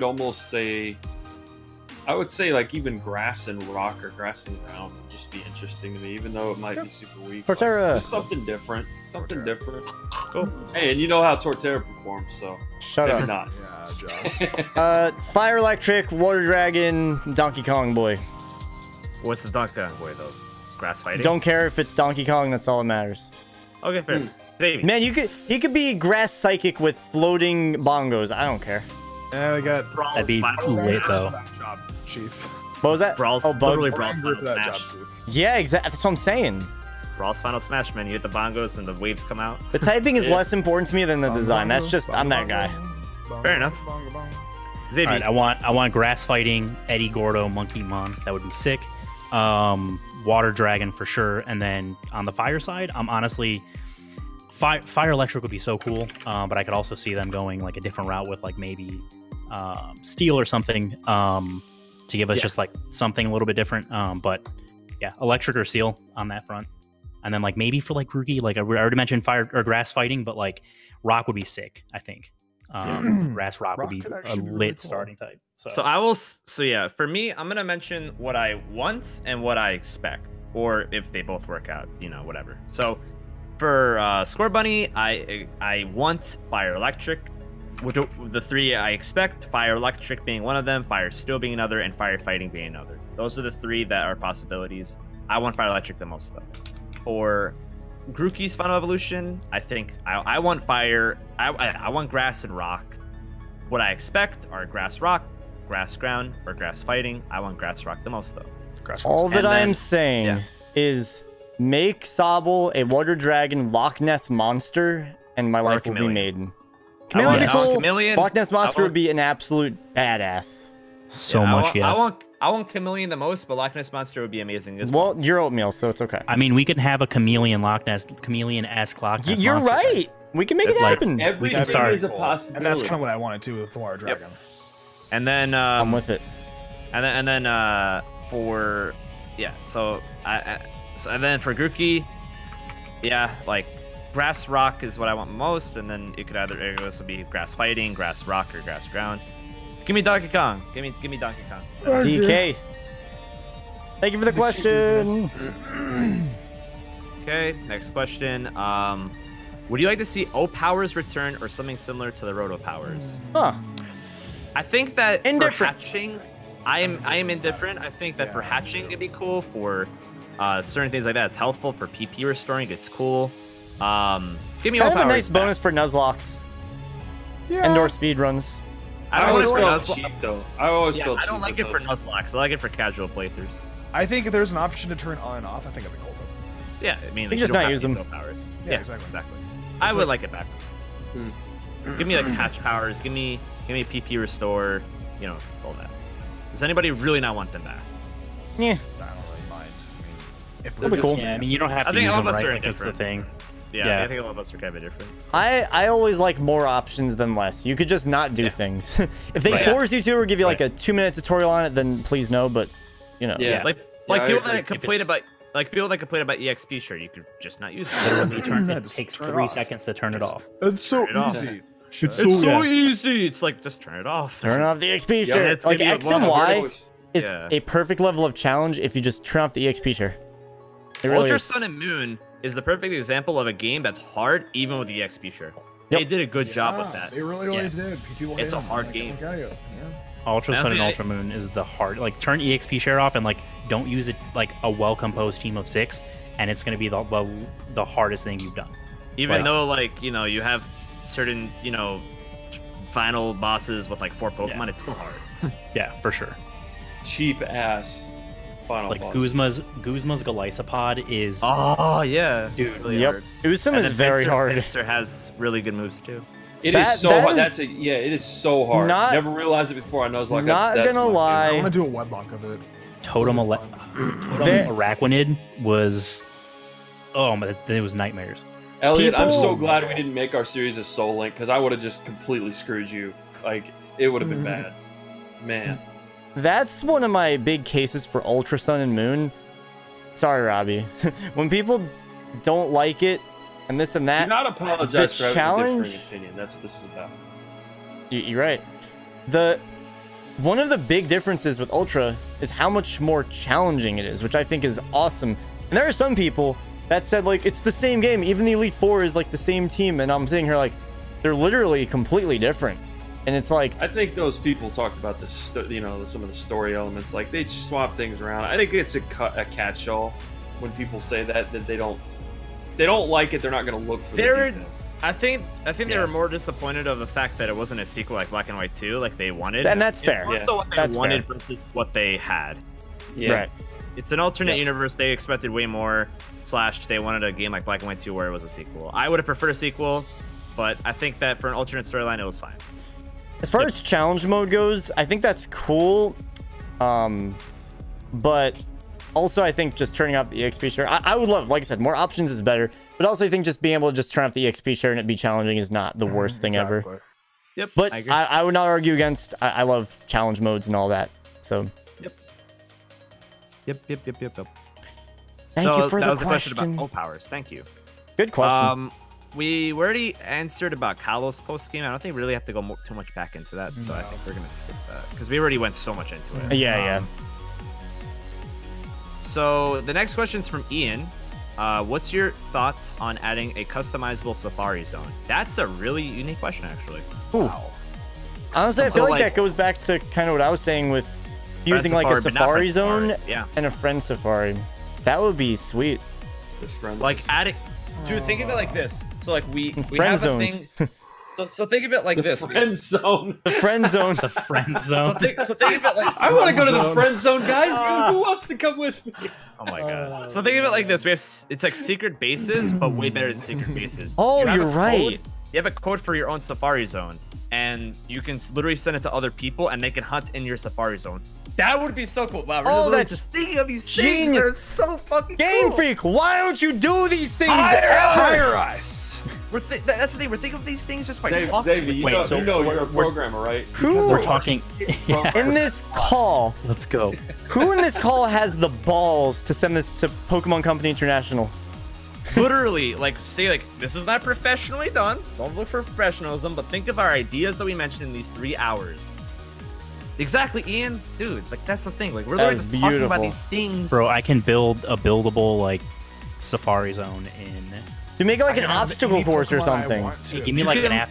Give Do me a like couple Mario days. Maker. Like, Mario Maker A couple has... days. Give me a couple days. We'll have. Give us, like, we'll- 6 Obviously, Yeah, not. Pokemon. And each one of the Pokemon in the Safari in your own custom Yeah. Safari Zone can be based off your personality. Yeah, Right, and, like, based you literally off just of- have 6 different Pokemon in I would each have of these Safari Zones. 6 A only. is all you Snorlax need. beanbag. I mean, sure there would be Chikorritas everywhere in mine, but That's Yeah, like, awful. You Don't take, worry, you guys. take the I would secret not go base, in but yours. make it way better than a Oh, secret fuck base. you, that Make wouldn't it like be your own much. obstacle course, or you can literally make it just like a Friend Safari, where it's literally I'm just grass. disappointed I can only put like 50 Bulbasaur at a time in my Safari Zone and fucking Let's Go and Eevee and Pikachu. I Yeah, wanna but put like them all that'd in be so cool. Yeah. Literally, just make it 6 different Pokemon that you can find. obviously you have to make them like reasonable Pokemon. You can't just be putting like the most OP things ever. But yeah, put things that are in your decks. Yeah, exactly. Well, things simple that are in as. your decks, But but then maybe, again, maybe yeah. a few rules. You know, you can't just have 5. You guys put like 6 legends. Tyranitar and Dragonite and all that. You gotta have like some exceptions. In But, your like, decks, yeah. base evolutions, no legends. Done. Yeah, like Mhm. there you Easy. go. I think that'd be so awesome. The next question is from Original Dice Mom that says or asks, do any of you have any deal breakers with Sword and Shield that would cause you to hesitate in buying the games? Robbie, I know what you're about to say, so you go first. Want to try the shiny hunting methods? Done. Mystic, go. As a Pokemon content creator, I'm kind of entitled to buy the game. I was about to say. because it revolves around my job. No matter if I like it or hate it or not, I don't have to play it afterwards, but I mean, I kind of have to like give my opinion on how I feel will about be it. playing and covering the shit out of Yeah. these games. That includes too. tutorials, LTMs, all that kind of stuff. You know, that is my Now- job to do. If there is a certain thing that would keep me like reluctant in playing it again, That's another thing. Yeah, that's definitely another thing. I can't really think. I'm trying to think of something that would actually make me hold back from me wanting to play the games again, because I usually replay all the Pokemon games at least once. I guess if it's one thing that would hold me back, is more cutscenes than Pokemon Sun and Moon. Oof. To be fair, they're cutscene good for, skip comes back. Cutscene they're skip great should be for a thing, first-time playthrough. But if I have to do it multiple times, I don't know how I feel about them. There should be a cutscene skip There option should again. be. And that's where we go back to Let's Go. Right. Yeah. It's like, Yeah, oh yeah, yeah, we've already yeah. played the game, we've already seen this. Why the fuck are we forced to watch it again? That's the nice thing about Let's Go. Yeah. They did bring some things did. that were cool. There were Like, the some good online- things. Online was good, aside from like the laziness for like the rule set. But like online was good for like the 3-digit stuff. Cutscene skip was good, and a few other things were good, and then the rest, you know, interchangeable. But Right. For my answer, I would say that there's really no deal breaker. Yeah, kind of there too. I've played Pokemon my entire life with a few breaks. There's nothing I think that'll change that. Yeah. Unless I mean, they like, really royally mess they- something up. Yeah, they should just implement it in It's general. it's into just Dragon. give me one of those just two be things an even, and automatic. I'm good. They could Cutscenes dress- an automatic thing. Yeah, they What could about you, drastically. Xavier? Yeah, they could drastically change the way the game works, and like it's like a battling is like go and you got to tap the screen. I'm still gonna buy the game. I don't think there's like literally anything they can do that unless it's just like this isn't actually Pokemon anymore. Like that's literally the only thing that could make me not want to play it or not at least buy it and give it a shot. Like Yeah. so. See, like that's what I respect about Game Freak, though. In Sun and Moon, they changed up a lot of stuff. They like took like gyms, and I think they did a good job, like even trying to do that. I don't think we give Game Freak enough props for like what they did for Sun and Moon. That was so different from what we typically would have. Like they did a really good job with the trials. Like you think like, oh, they don't have gyms, this game's gonna suck, and they did a good job with making a different type of format work. And for like a one-time thing too. Trials are awesome. I prefer gyms, but trials as a one-time thing Trials was are very awesome. refreshing. I'm not gonna lie. And yeah, I mean, As a one-time It was- thing, I think they did a really good job with it. I think if there's a way to shake up the format and to make it fresh, I think they did a good job, personally. Yeah. Because I it agree. it really forced you to think outside the box and strategize, which I think is such a big fundamental part of Pokemon, is being able to strategize in certain situations. And after a certain point, the same format, it gets grindy in a way where you only do so much. Whereas totems, it's different. You have 1v2. Totems suck, man. I'll just say it. I did not like totems. They were fucking cheap. They were cheap. the what was it? The Lurantis trial in Ultra Sun and Ultra Moon. I think that one, like especially for like strategy wise, there's literally no way you can, because it's like this thing is gonna get a turn 1 Solar Blade, which is gonna body the first thing you throw in. Exactly. And then second turn it's gonna call in Trumbeak or Cast Form, and either way, your life is just gonna either way it's gonna call in Cast Form, which is gonna pop off Sunny Day, and the rest of this battle is brutal, or it's gonna be Trumbeak, which is faster and is gonna body everything you send out. So like, and that's exactly why I didn't like it. It was that kind of stuff. You know, Get a fire some type. people might love it, and that's great for them. But for me, it was just Get a fire type though. it was. I mean, or a level 50 Spearow. Am I right? even with, I think so. You're saying get the fire type. I think at that point, the strongest fire move you have is still like a very weak Ember. Fire Fang. And Fire Fang. did it get Fire Fang? Possibly. And if they put up the sun, then Flame Wheel, something like that. if Even they put then, up the sun, then your I'd fire have moves are to- stronger, though. We'd have to look at the things. I feel like I've tried this multiple times and it still was just not. It was not a fun. It's difficult and it's different. I think it was tough. I loved it. I loved that. They're tougher than gym battles. And originally, I really Absolutely. hated it, but I'm like, God, playing through Ultra, I'm like, God, I actually really appreciate these. They put in a lot more. They actually put in a push lot it. of effort. Yeah. But like going back to gyms, we're gonna feel so like refreshed now. That's what I really. We're gonna be ready for gyms again. We will be. Yeah, it's different and nice, and it did a different thing for the anime too. And like, it's not just impacting the games; it's also impacting the anime. Oh, it's and too. In terms of like, I don't think they're going to be traditional gyms, because you guys saw like how each gym is kind of like sports themed. I think there's going to be like some kind of like activity that might like involve the Joy-Cons or something. When I don't know, maybe moving the soccer ball or something like to the goal. Please let me use my $70 Pro controller. That too. Which also has same features as the Joy-Con. You know what, Josh? That's actually a really good point. What are they gonna do with that? They will. They need to. It's not gonna have it's not gonna have Go stuff, so they're gonna. They could have done it for Let's Go too. It has the same functionality. They didn't want people throwing controllers. Right, but what about the team that made Super Mario Odyssey? You have to flick the crap out of your Pro Controller for that. Or you can, use other functionalities like buttons. Yeah. Like, I don't know. They could have easily made the Pro Controller work. They just didn't. And I feel like they will this time. There's no way they're not. I will be very incredibly unhappy if that will... I feel like if we can only use Joy-Cons for Sword and Shield, that will delegitimize Pokemon as a viable game. That's what I'm saying. It will make it seem like a stupid... It will make it seem like 1-2 Switch, like a stupid party game, whereas Pokemon is one of the biggest franchises in video games, obviously. They will allow you to use controllers. Like, if they don't, allow you really stupid. They are really stupid if they don't. Because, you can argue that Let's Go, they have, like, the throwing animations. For this, you don't. So you can use I still think it's incredibly stupid they didn't allow it. Yeah, I think it's stupid. I was very upset by that. They will allow it. They will allow it. I mean, they kind of have to, I think. Yeah. I would be unhappy and disappointed if they didn't. Okay, so either way, next question. This one's from Bridget, saying, or Brid_it, saying, do you think there is going to be more options in this game, like being able to skip cutscenes for speedruns? I think there will be a cutscene skip. As far as other things, I don't know. I think that over the years, we've seen more modularity come to the Pokemon franchise with character customization, more options for this and that.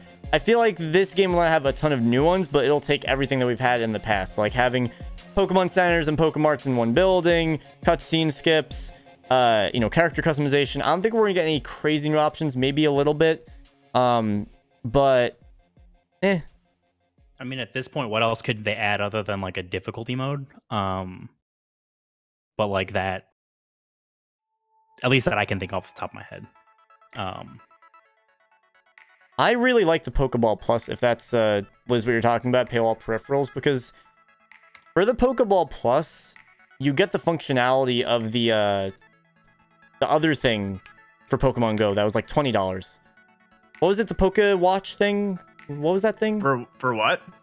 The Pokeball Plus, like no paywall peripherals. Because there's the Pokeball Plus. There have been so many games that have paywalls to it, though. You think like getting Manaphy, you had to get like get a, Ranger. If you wanted to get like Jirachi, you had to get a Coliseum bonus disc. And then Pokeball Plus has different functionalities within Let's Go and for Pokemon Go, and you get Mew. Like, there's more to it than just one thing. While the Coliseum bonus disc was literally to get Jirachi. I agree with that. I think that paywalls are fine. Like, they're not really fine, but like they've been a thing. Why I complain about it now? Because I feel like there's so many people complaining about the Pokeball Plus to the point where like it's like they've never done this before. While it can do more than what they've had in the past. But if they do it again, then whatever. I'd prefer no paywalls, obviously, though. Right. If you want, you could skip Liv's question just for a minute. If you don't. Yeah, I would definitely want to get I definitely want to get some sort of clarity on that one. Can you clarify what you mean? Mystic, did you really ask us a question?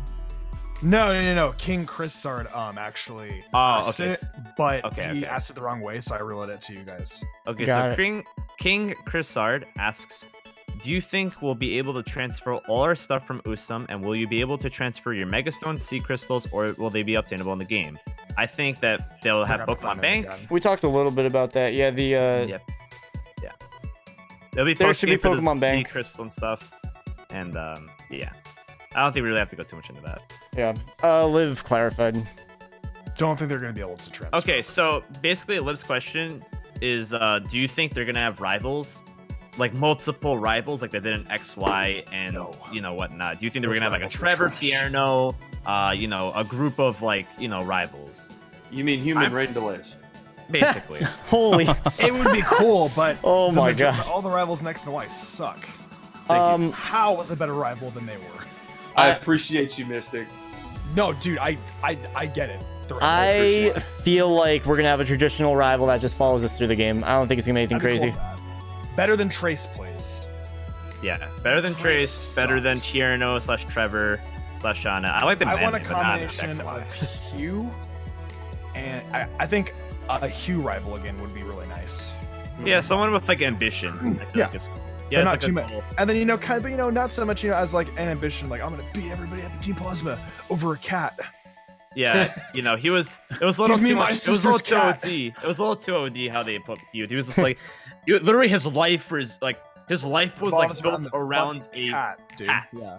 Like I understand the ambition, maybe a little less OD than that, but yeah. I want a character development rival kind of like Silver, where it's like, oh hey, like I'm a big douchebag, but over time, like I'm like, oh wow, like Yeah, the I'm character starting to Silver's pretty realize my sweet. way. Silver- He's the only one that felt like a rival. Like he Well, did Lou not felt get that too. along with He was him. Giovanni's son, for God's sake. I mean, That Yeah, was he had sick. a lot of backstory, and that's why he's my favorite. I think he's most people's favorite, or at least people can argue I love that Silver. he is the best rival. Silver's He's the best. best. He's the Yeah, best right. rival. Yeah, But I think that's just what everyone wants. Everyone wants a douchebag for a rival. I just want a rival that like will kind of be trouble for you a little bit. That'd be cool. Trouble in battle and trouble in dialogue. Yep. Next question. We already answered the evolutions. Okay. We already answered the transfer stuff. Paul would be really chill. Liz. Paul True. should have been the rival in Gen 4. I agree. Paul rival would be really badass. So Justine Ananua asks, if Festival Plaza in Sword and Shield was like Joint Avenue in Black and White, where it's separate from the online communication, Wi-Fi battling, trading, etc., would you want it back? Personally, as someone who is an advocate for Plaza, I don't want it to go away. So I completely agree with this format. So basically, whenever separate the carnival separate from the bullshit. Yeah, like make No, Festival well, Plaza just an online hub and put all the bullshit that we don't use as its own thing, like Joint Avenue. I agree with that. Totally Let fine with people me. have their bullshit if they want it. They can have it over here. We can have our Wi-Fi and their trading and stuff over here. Cool. More choices. Everybody's happy. Yep. I don't think anybody else would really disagree with that. No. Yeah. Good job, I know. I agree with that. Yep. Points. Okay, so Arik again asks, what type combo would you like to see in game? I'm guessing they're mentioning any combination. So Oh, best God. combination that has not been Ooh. seen before. This is always a really hard Josh- question. Josh, you go first. What do you mean I go first? Fine, Mystic, go first. Fire, fairy, fighting electric or electric fighting. Hands down. Is electric fire not a thing? No. Rotom. Rotom. Heat, God, but This is it's- always hard but because it's I a don't know what form. combos don't exist yet. I'll go second. I'm gonna I have an say, entire video. on which one's give me the best. grass fire.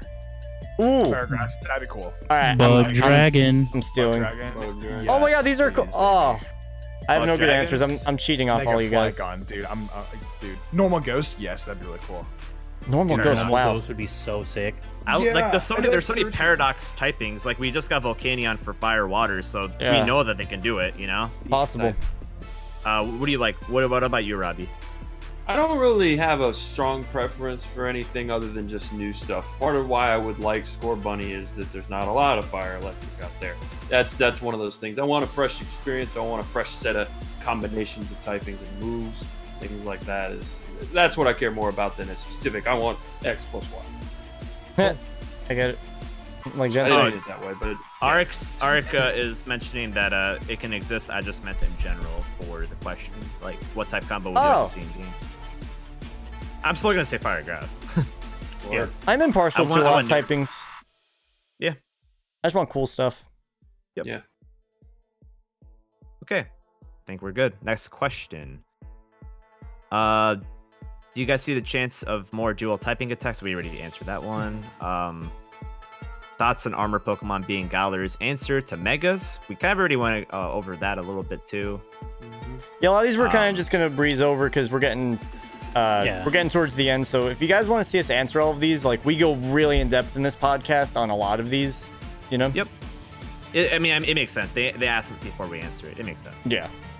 Calvin asks, more of a question for Galactic Elliot.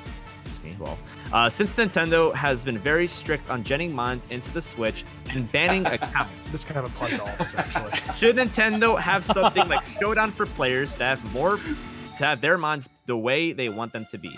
So yes, but they won't. I've actually talked about this in the past. How cool would it be? Sell a game for $20 on the eShop even, and literally make a standard, Pokemon game just built off of building and battling. They will never do it, but it's so simple. It will give Showdown a run for its money, and it will look great. Just make it its own mode. Just a new online mode would be so sick. So you can test out like Pokemon stuff. Would never. Cool. Yeah. I feel like they could just make it an eShop game. Easy clap, $20. People will buy it. I would buy it totally. It's worth the money. I am a hacker. How many LOL. times have you been banned? My 3DS has been banned like 3 or 4 times. LOL. What are you doing? I've been banned once. I'm very unlucky. He's downloading porn on his 3DS. We get on one time. My guy Galactic Kelly. We get on one time to do a Wonderlock. Okay, got a trade, and he's like, actually, my 3DS is restricted. Let me go on my other 3DS real quick. I'm very unlucky. I literally just haven't Unlucky? Yeah, that's what you call it. Yeah. Okay. I'm unlucky. I'm gonna reference Matthew Kenner for a second. He's never been banned. I think that's like robbing a store and then the police get you like, oh, I got bad RNG. I am unlucky compared to the other people who are way worse than I do. There you go, Josh. Smart ass. All right. Next question. Do you think there's a slight chance of a possible Kalos connection in Sword and Shield, considering the train stop in Coumarine City in X and Y, or no? We pretty much went over that. Yeah. Trail tap. Train. I talked about like Anastar City and how it could potentially go to because originally we thought it could be going to like Italy or like a Germany region, but I mean it makes sense for it to go to Britain too. So right, for the train. Cool. Yep. Bridget asks a funny question about have you guys seen literally Big Chungus as Score Bunny? Yes. Yeah. It's pretty freaking funny. Big Chungus. Just look that up on Google, guys. It is so funny. It's pretty funny. What mythical Pokemon do you guys see coming in Gen 8? That's a bit tough to answer from Kelvin. Griffin, for sure. I think that's very obscure. We'll see. Some sort of like alien mon could be also we really had cool. alien-esque things with Ultra Beasts though. Yeah. I mean we have, but like I don't know, just it being a mythical. I think we'll get a trio again. I think we're gonna get like a Pixie. Like think of like Celebi and whatnot. Like a Pixie. We need a Pixie. I see a Pixie. I'm also thinking potentially like another form of Meltan. So if you guys remember the there's like that image of I can't even think of Meltan exactly 300%. what it's referring to, but it's like the giant. It's like in game, right? There was like a screenshot of it of like kind of I want to say crop circles. I can't think of the actual thing that I'm thinking of. But, it's like a giant thing that kind of looks like a Meltan. That'd be sick if there was like another evolution. Meltan somehow evolves in a different way that doesn't require me to catch like 130 of the damn thing. I know we were rush, but maybe a ghost type Pokemon taking over like a set of armor could be a good possible mythical. Yeah. Hey, we just got Marshadow as a ghost too. Yeah. Look at that. No, that's gonna be cool. Marshadow was a weird legend. It felt like very detached from everything else. They didn't really give it like a proper introduction. No, it was very weird. It was in the 20th anniversary. I like that Marshadow too. Marshallow's really cool. It's a good Pokemon. It's just I don't know. They get spotlight. The only thing that they showed it off in this 20th anniversary movie, where it was like this like evil thing. I'm wanting to trade Incineroar out for Marshadow and Smash. Right. Dude, Marshallow's sick as hell. I love Incineroar and Smash, but I think that Marshadow would be really fucking cool too. I think it's probably a Pokemon you can get like in a Master Ball though. Yeah. Isn't it already in the game or no? Am I making that up? It's not character, no. I thought it was like one of the. It probably is. It probably is. One of the ball mons. Yeah. Crop circles. Yeah, I think I want like a fairy pixie. I know we already have a lot of mythicals that are fairy, but like a fairy pixie would be super cute, super I'm cool. with it. I'm with it. Is there anybody else that wants to share what they want as a mythical? Gen 8? I think that a fairy pixie could be really, really cool. Kind of like a history between like, you know, because make something cute like Manaphy. Yeah, because Like I mentioned earlier like how in college, you know, it's based off more like sylphs and pixies. Maybe it could be a Pokemon, you know, that goes like between like both regions, kind of like a roamer. Dude, that'd be really cool. Yeah, like, we haven't had roamers in a minute. We haven't had roamers in a while. Yeah, it's like, you know, like one of those like magic pixie Pokemon that like teleports everywhere or something. You know, kind of like yeah, a teleportation one. Yeah, exactly. Yeah, that'd be kind of cool. Yeah. Good question, Kelvin. Good question. I dig it. So next question is by Mirai Eevee Lover, and this question literally has to do with Eevee.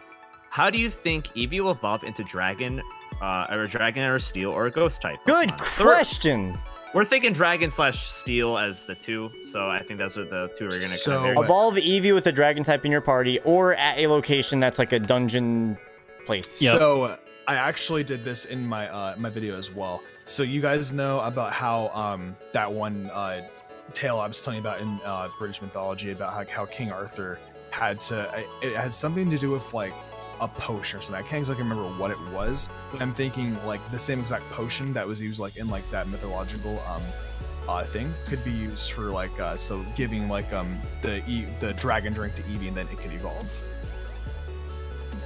Interesting. I know it sounds vague, but like I can like explain it more. So like a new thing. So they have to like add a new thing into the game for it to evolve. Yeah, exactly. Okay. Yeah. I feel like there's nothing every that evolution exists. evolves with a new mechanic. Yeah, I feel like it kind of has to be a new thing. I feel like there's nothing that's existing that they can really base it off of. And I feel like Eevee wouldn't be a trade evolution. No, they've never done it. Should never do that. I mean, Dragon Skill and trade makes sense, but it's like Eevee is meant to be the accessible, cool Pokemon, and if you can't trade with someone, then you can't get it, which sucks. I don't want them to do another thing like they did with like the Moss / Ice Rock, because that's too. They have to add that into every other new game after that's that. True. Which, you know, yeah. But so imagine the amount of tutorial videos that we could make on that. I definitely like Mrs. idea actually. I like Mrs. idea. Well, does anybody else have any other ideas of like how Dragon / Steel can evolve? I'm looking into like my actual like video on like how I told it that it would evolve real quick. Looking really fast. Okay, so here we. Okay. So I'm literally going to read the paragraphs. So this is also the earliest representation of Dragon AD as an issue. Let's see. After the dragons cause all sorts of issues, he turned. Okay, so here we go. This is like the actual mythological thing.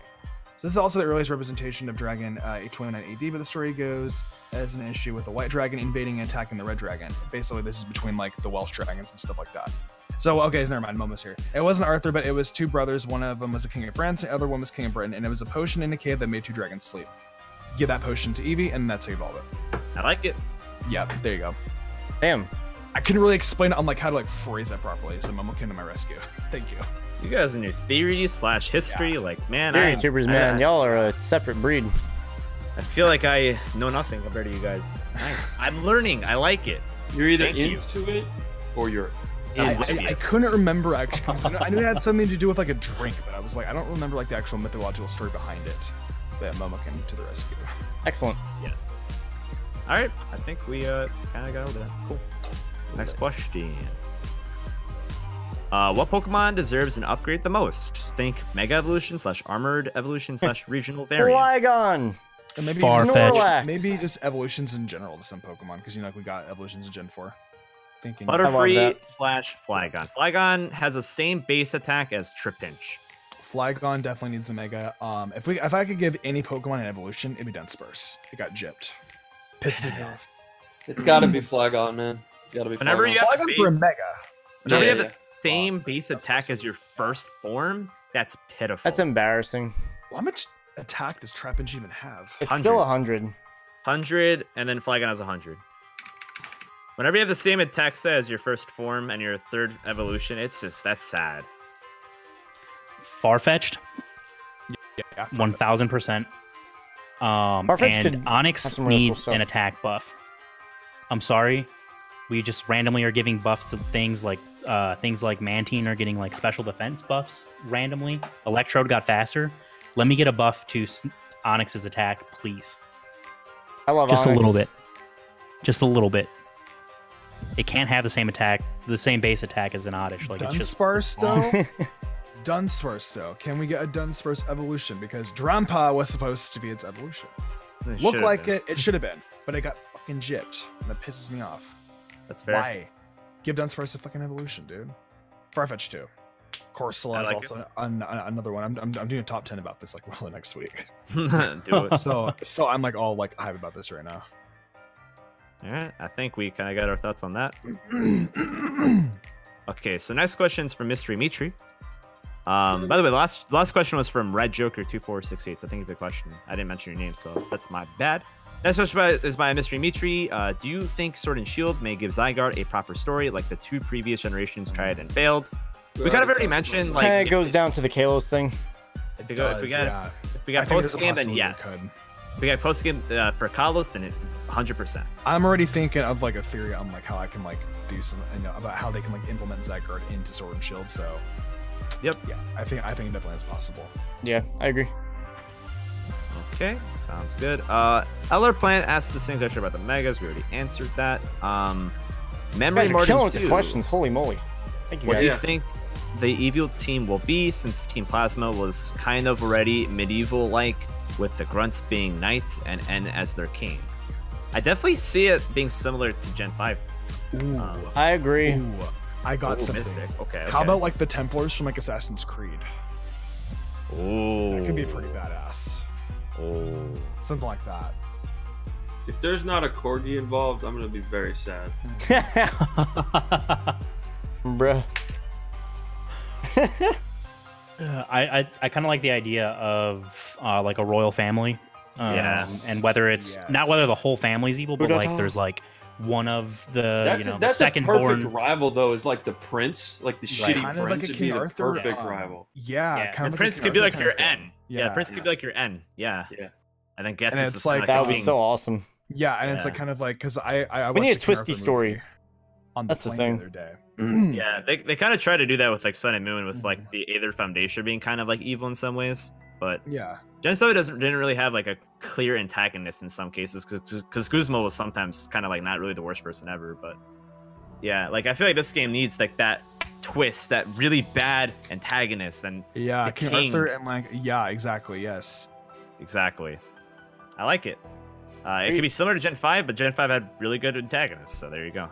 I wouldn't say King Arthur exactly, but maybe like a distant relative or something. I don't know, a future descendant or something. Maybe fighting over the throne or some shit. Interesting.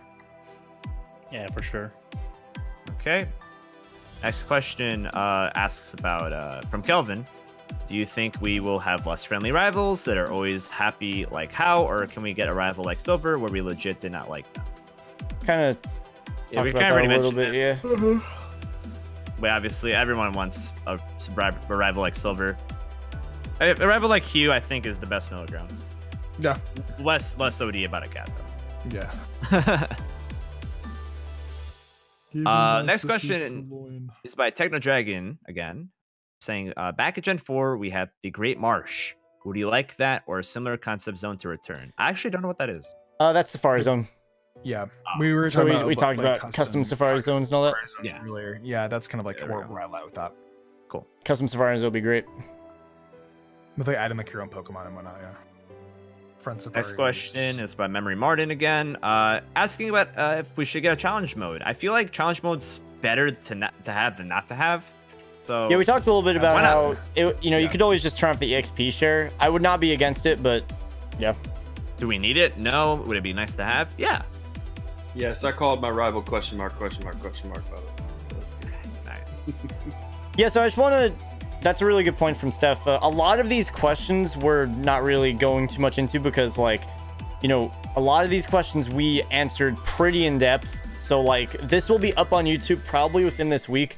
So if you see us kind of like grazing over your question or not really answering it, it was definitely somewhere in this podcast. So We just watch don't want through to. it. We don't want to break down something for another 10 minutes if we did that like 45 minutes ago. Yep. So just a heads up on that. Yep. Thank you guys that have been here the whole time too. That means a lot. Thank you guys for Y'all being here. real Thank you guys MVPs. for asking questions. Thank you so much. Okay, so the next question is from JHick68, and they ask, do you all think they will have options like randomizers and Nuzlocke challenges built into the game? Absolutely. They do not like that. No, they don't. They are fully against that.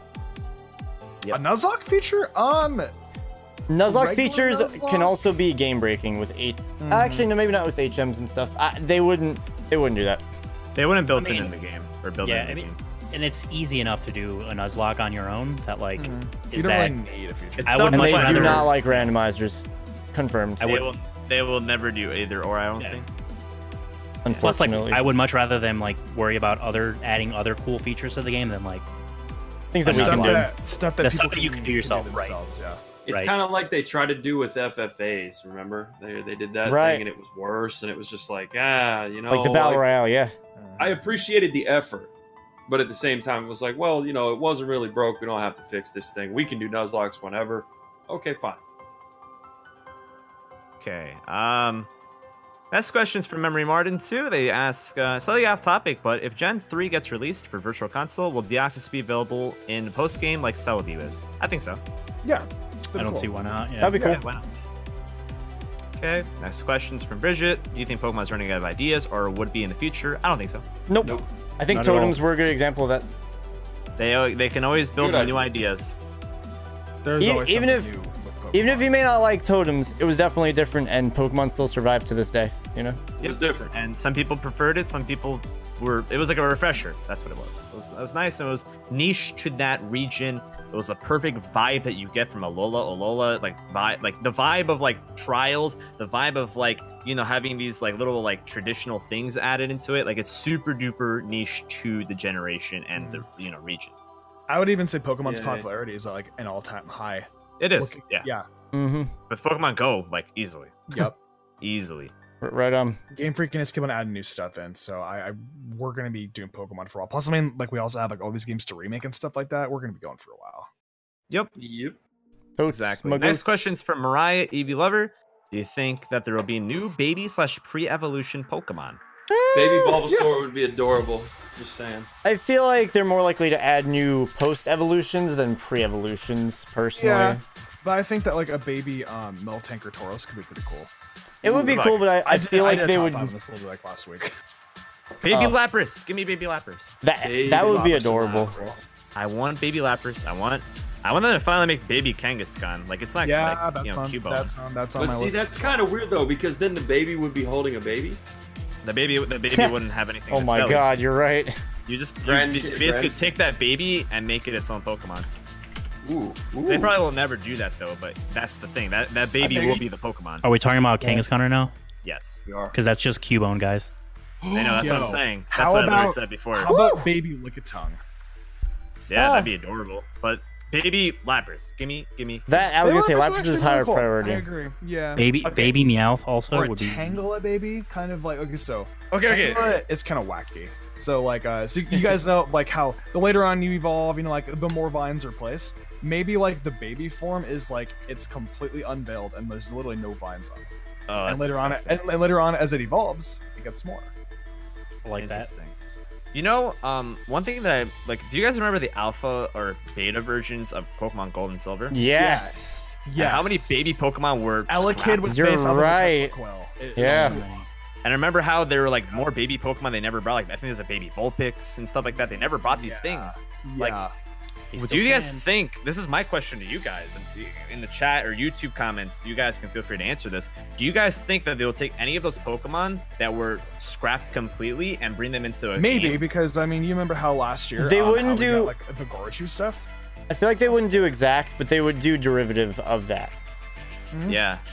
I could Because definitely. like they see scrapped it completely, and then like Leafeon, for example, wasn't a thing until Gen 4, but it's gonna be a thing in Gen 2. You Right. know? that. No. So I mean, you look at like the Sharkmon too, right? They yeah, it was the shark. It was like a shark. freeform evolution. It was Yeah. right a crocodile. Like we've gotten other mons kind of based off that, so Right. I don't see why not, right? Also, Yeah. it'll be super awesome. That like baby Vulpix would be the most adorable thing on the planet. That would be pretty darn amazing. I think we've answered all the questions. I know Epic X Maniac said that we skip over their question, and there it is. They didn't put hashtag IP in there. Please, guys, in the future, if we do ask, just to make sure that we don't lose track of them. The hashtag is the most important part. So Epic X Maniac, I think this is the last question actually. Do you guys think the armor will be more like an equipment system like World of Warcraft or Final Fantasy? I don't know exactly how that works. We talked a little bit about how we think it's probably going to be held items potentially. So, does anybody play Final Fantasy / World of Warcraft and can elaborate? I don't know if she's in chat though. Because I've never played either. I mean, I play a little Final Fantasy 9, but nothing like too crazy. I don't know how they incorporate it. But yeah, we've already kind of mentioned, you know, maybe like a 3-hit system type thing, or you know, make it more bulky, something like that. Like a lot of these questions, like I said, you guys can go back in the VOD and on YouTube and you know, watch through the parts. We went really in depth with a lot of these things. But with that, that's the last question, right?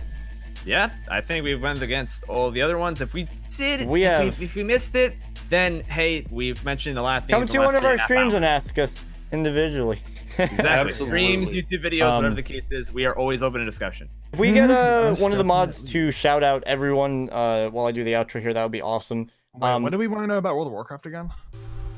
Defense system. Like their you know, shield system or whatever the case armor was. System, I think it was. Armor. Yeah. Yeah. I think we went through like what we think it's going to be like potentially. Make sure you guys do that. Oh, thank you guys for shouting out. There we go. So go follow. Why doesn't mine work? Man. There's a cooldown. There's a cooldown. Cooldown. Yeah. That's it. Yeah, guys, it's cooldown, so just give it like a minute. If you're not following all of the amazing people that are in this podcast right now, Mystic Umbreon, Galactic Elliot, Just Play Pokemon, Professor Xavi, thank you guys so much for hanging with us and for being a part of this podcast. I really appreciate it, fellas. And like I said, special thank you to Elliot for putting together these notes last minute. We really dissected these games, you know, the preliminary stages of it, which it's been a lot of fun. And also a big thank you to Xavi. Unfortunately, Natty couldn't make this podcast because of personal reasons, and Xavi came through the clutch last minute to join us. So thank you, Xavi. I really appreciate it.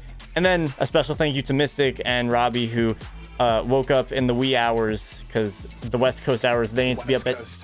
They need to be up super early to make this podcast. So big thank you to everyone for those special reasons. If you guys did enjoy this, we do this Indigo Plateau podcast every month. They're usually hosted on my channel. If I can't do one, then it'll probably be on someone else's. But more important than anything else, check out everyone in the Elite Four. We're going to rate someone on the team in just a minute. If you guys don't know what the Elite Four is, if you don't know what this means, hosted by Elite Four, we are a Twitch team. If you don't know what a Twitch team is, pretty simple. It's just a group of people that want to make something special happen. And in our case, we are all Pokemon streamers or Twitch streamers that do some Pokemon stuff. And we want to do cool events. We want to do podcasts. We want to do all sorts of marathons and cool things. And this is just one little part of that. You know, Elliot and Robbie did Wonder Trades this morning together. Mystic and I did a solo run race last night. So we do all sorts of cool stuff. And the Elite Four is not just these 5 people, it is a ton of people. So twitch.tv/team/Elite4 with the word 4, F-O-U-R. Check out everyone on the team. We all really care about making really awesome content and bringing together everyone in the Pokemon directory. So I hope you guys really enjoyed this. If you want a specific topic to be covered, you know, we always want ideas. So if you want, tweet at one of us or at Elite4TV a specific topic that you want covered. I actually have no idea what we're going to do next month. So we're open for ideas. And the last thing is probably... God damn it, I didn't copy it right. You guys can also follow Elite Four on Twitter, since you guys were tweeting at them. Go ahead and follow the Elite Four on Twitter as well for all the updates. Twitter.com/Elite4TV. With that, I think that wraps everything else up in a nice bow. Does anyone want to share anything going on? Their next stream, anything like that? We might have White 2. There you go, White 2. Yeah. We might have a lot of differing opinions on this stuff, but the cool thing is, man, it led to great discussion and dialogue. If you want 3.5 hours of great discussion and dialogue about Sword and Shield, maybe it changes your opinion. I think this was my opinion's changed on a lot of things just from this. Yeah, me too. I love it, man. Yeah, half the stuff I was against is... Yeah. It's more Yeah. like putting the light. Oh, what it's for all sure. about. Ultra Stone and Ultra Moon, man. I'm gonna play through it again one day. I'm glad we convinced you because they're actually really, really good games. 100%. They're Hey, really dude. good. Elliot, Xavier, got anything? Next stream, anything you want to share? I'll be Thank you starting guys up. for watching. Yeah, thanks for hanging out. Yeah, I'll be doing a shiny Meltan solo run through Let's Go soon. So I may let's do actually it. beat the game, guys. That May sounds If actually beat it. epic. we're plugging our stuff too, Just Play Mario once again. I'm really trying to get that channel popping on YouTube. If you guys love Mario games, then It's check seriously it out. awesome. Almost daily content of quality edited stuff by Noah, aka Glitched Streams as well. So They're really it funny out. videos. Just Play Mario on YouTube. Check it out. thank you guys. So with that, since it's on my channel, I'm just going to do a quick promo. This is our calendar for the month. I'll be live again tomorrow at 10 a.m. And Elliot and I have a multi on Wednesday. I forgot we even had that multi, Elliot, until I saw the calendar right now. Man, you're so organized. I don't plan at all. So we got Look at that. we got Smash Wow. on Wednesday, so come on down for that. 10 a.m. tomorrow, 10 a.m. Wednesday, 10 a.m. Friday. That's what it's looking like. So that's where you can find me next. Type bounties could be cool. We'll see. Either way, guys, we're going to go. Should we do Elite Four raid? Is that the thing that we do? Yeah. Sounds good to me. So Pulse is the beneficiary. I think he's the only person live on the team right now. Yeah. Good. So he is the beneficiary of this. We're going to do Elite Four raid, and feel free to add any emotes that you'd like onto this. I will add on some emotes myself. There we go. So thank you guys so much for watching. Thank you everyone in call for joining us once again. Thank you guys, man. Really appreciate it. It was awesome. It was a pleasure having I'm getting my Bulbasaurs in, then I'm gonna let the raid command go. Thanks for having me, guys. Appreciate it. There we go. That's good.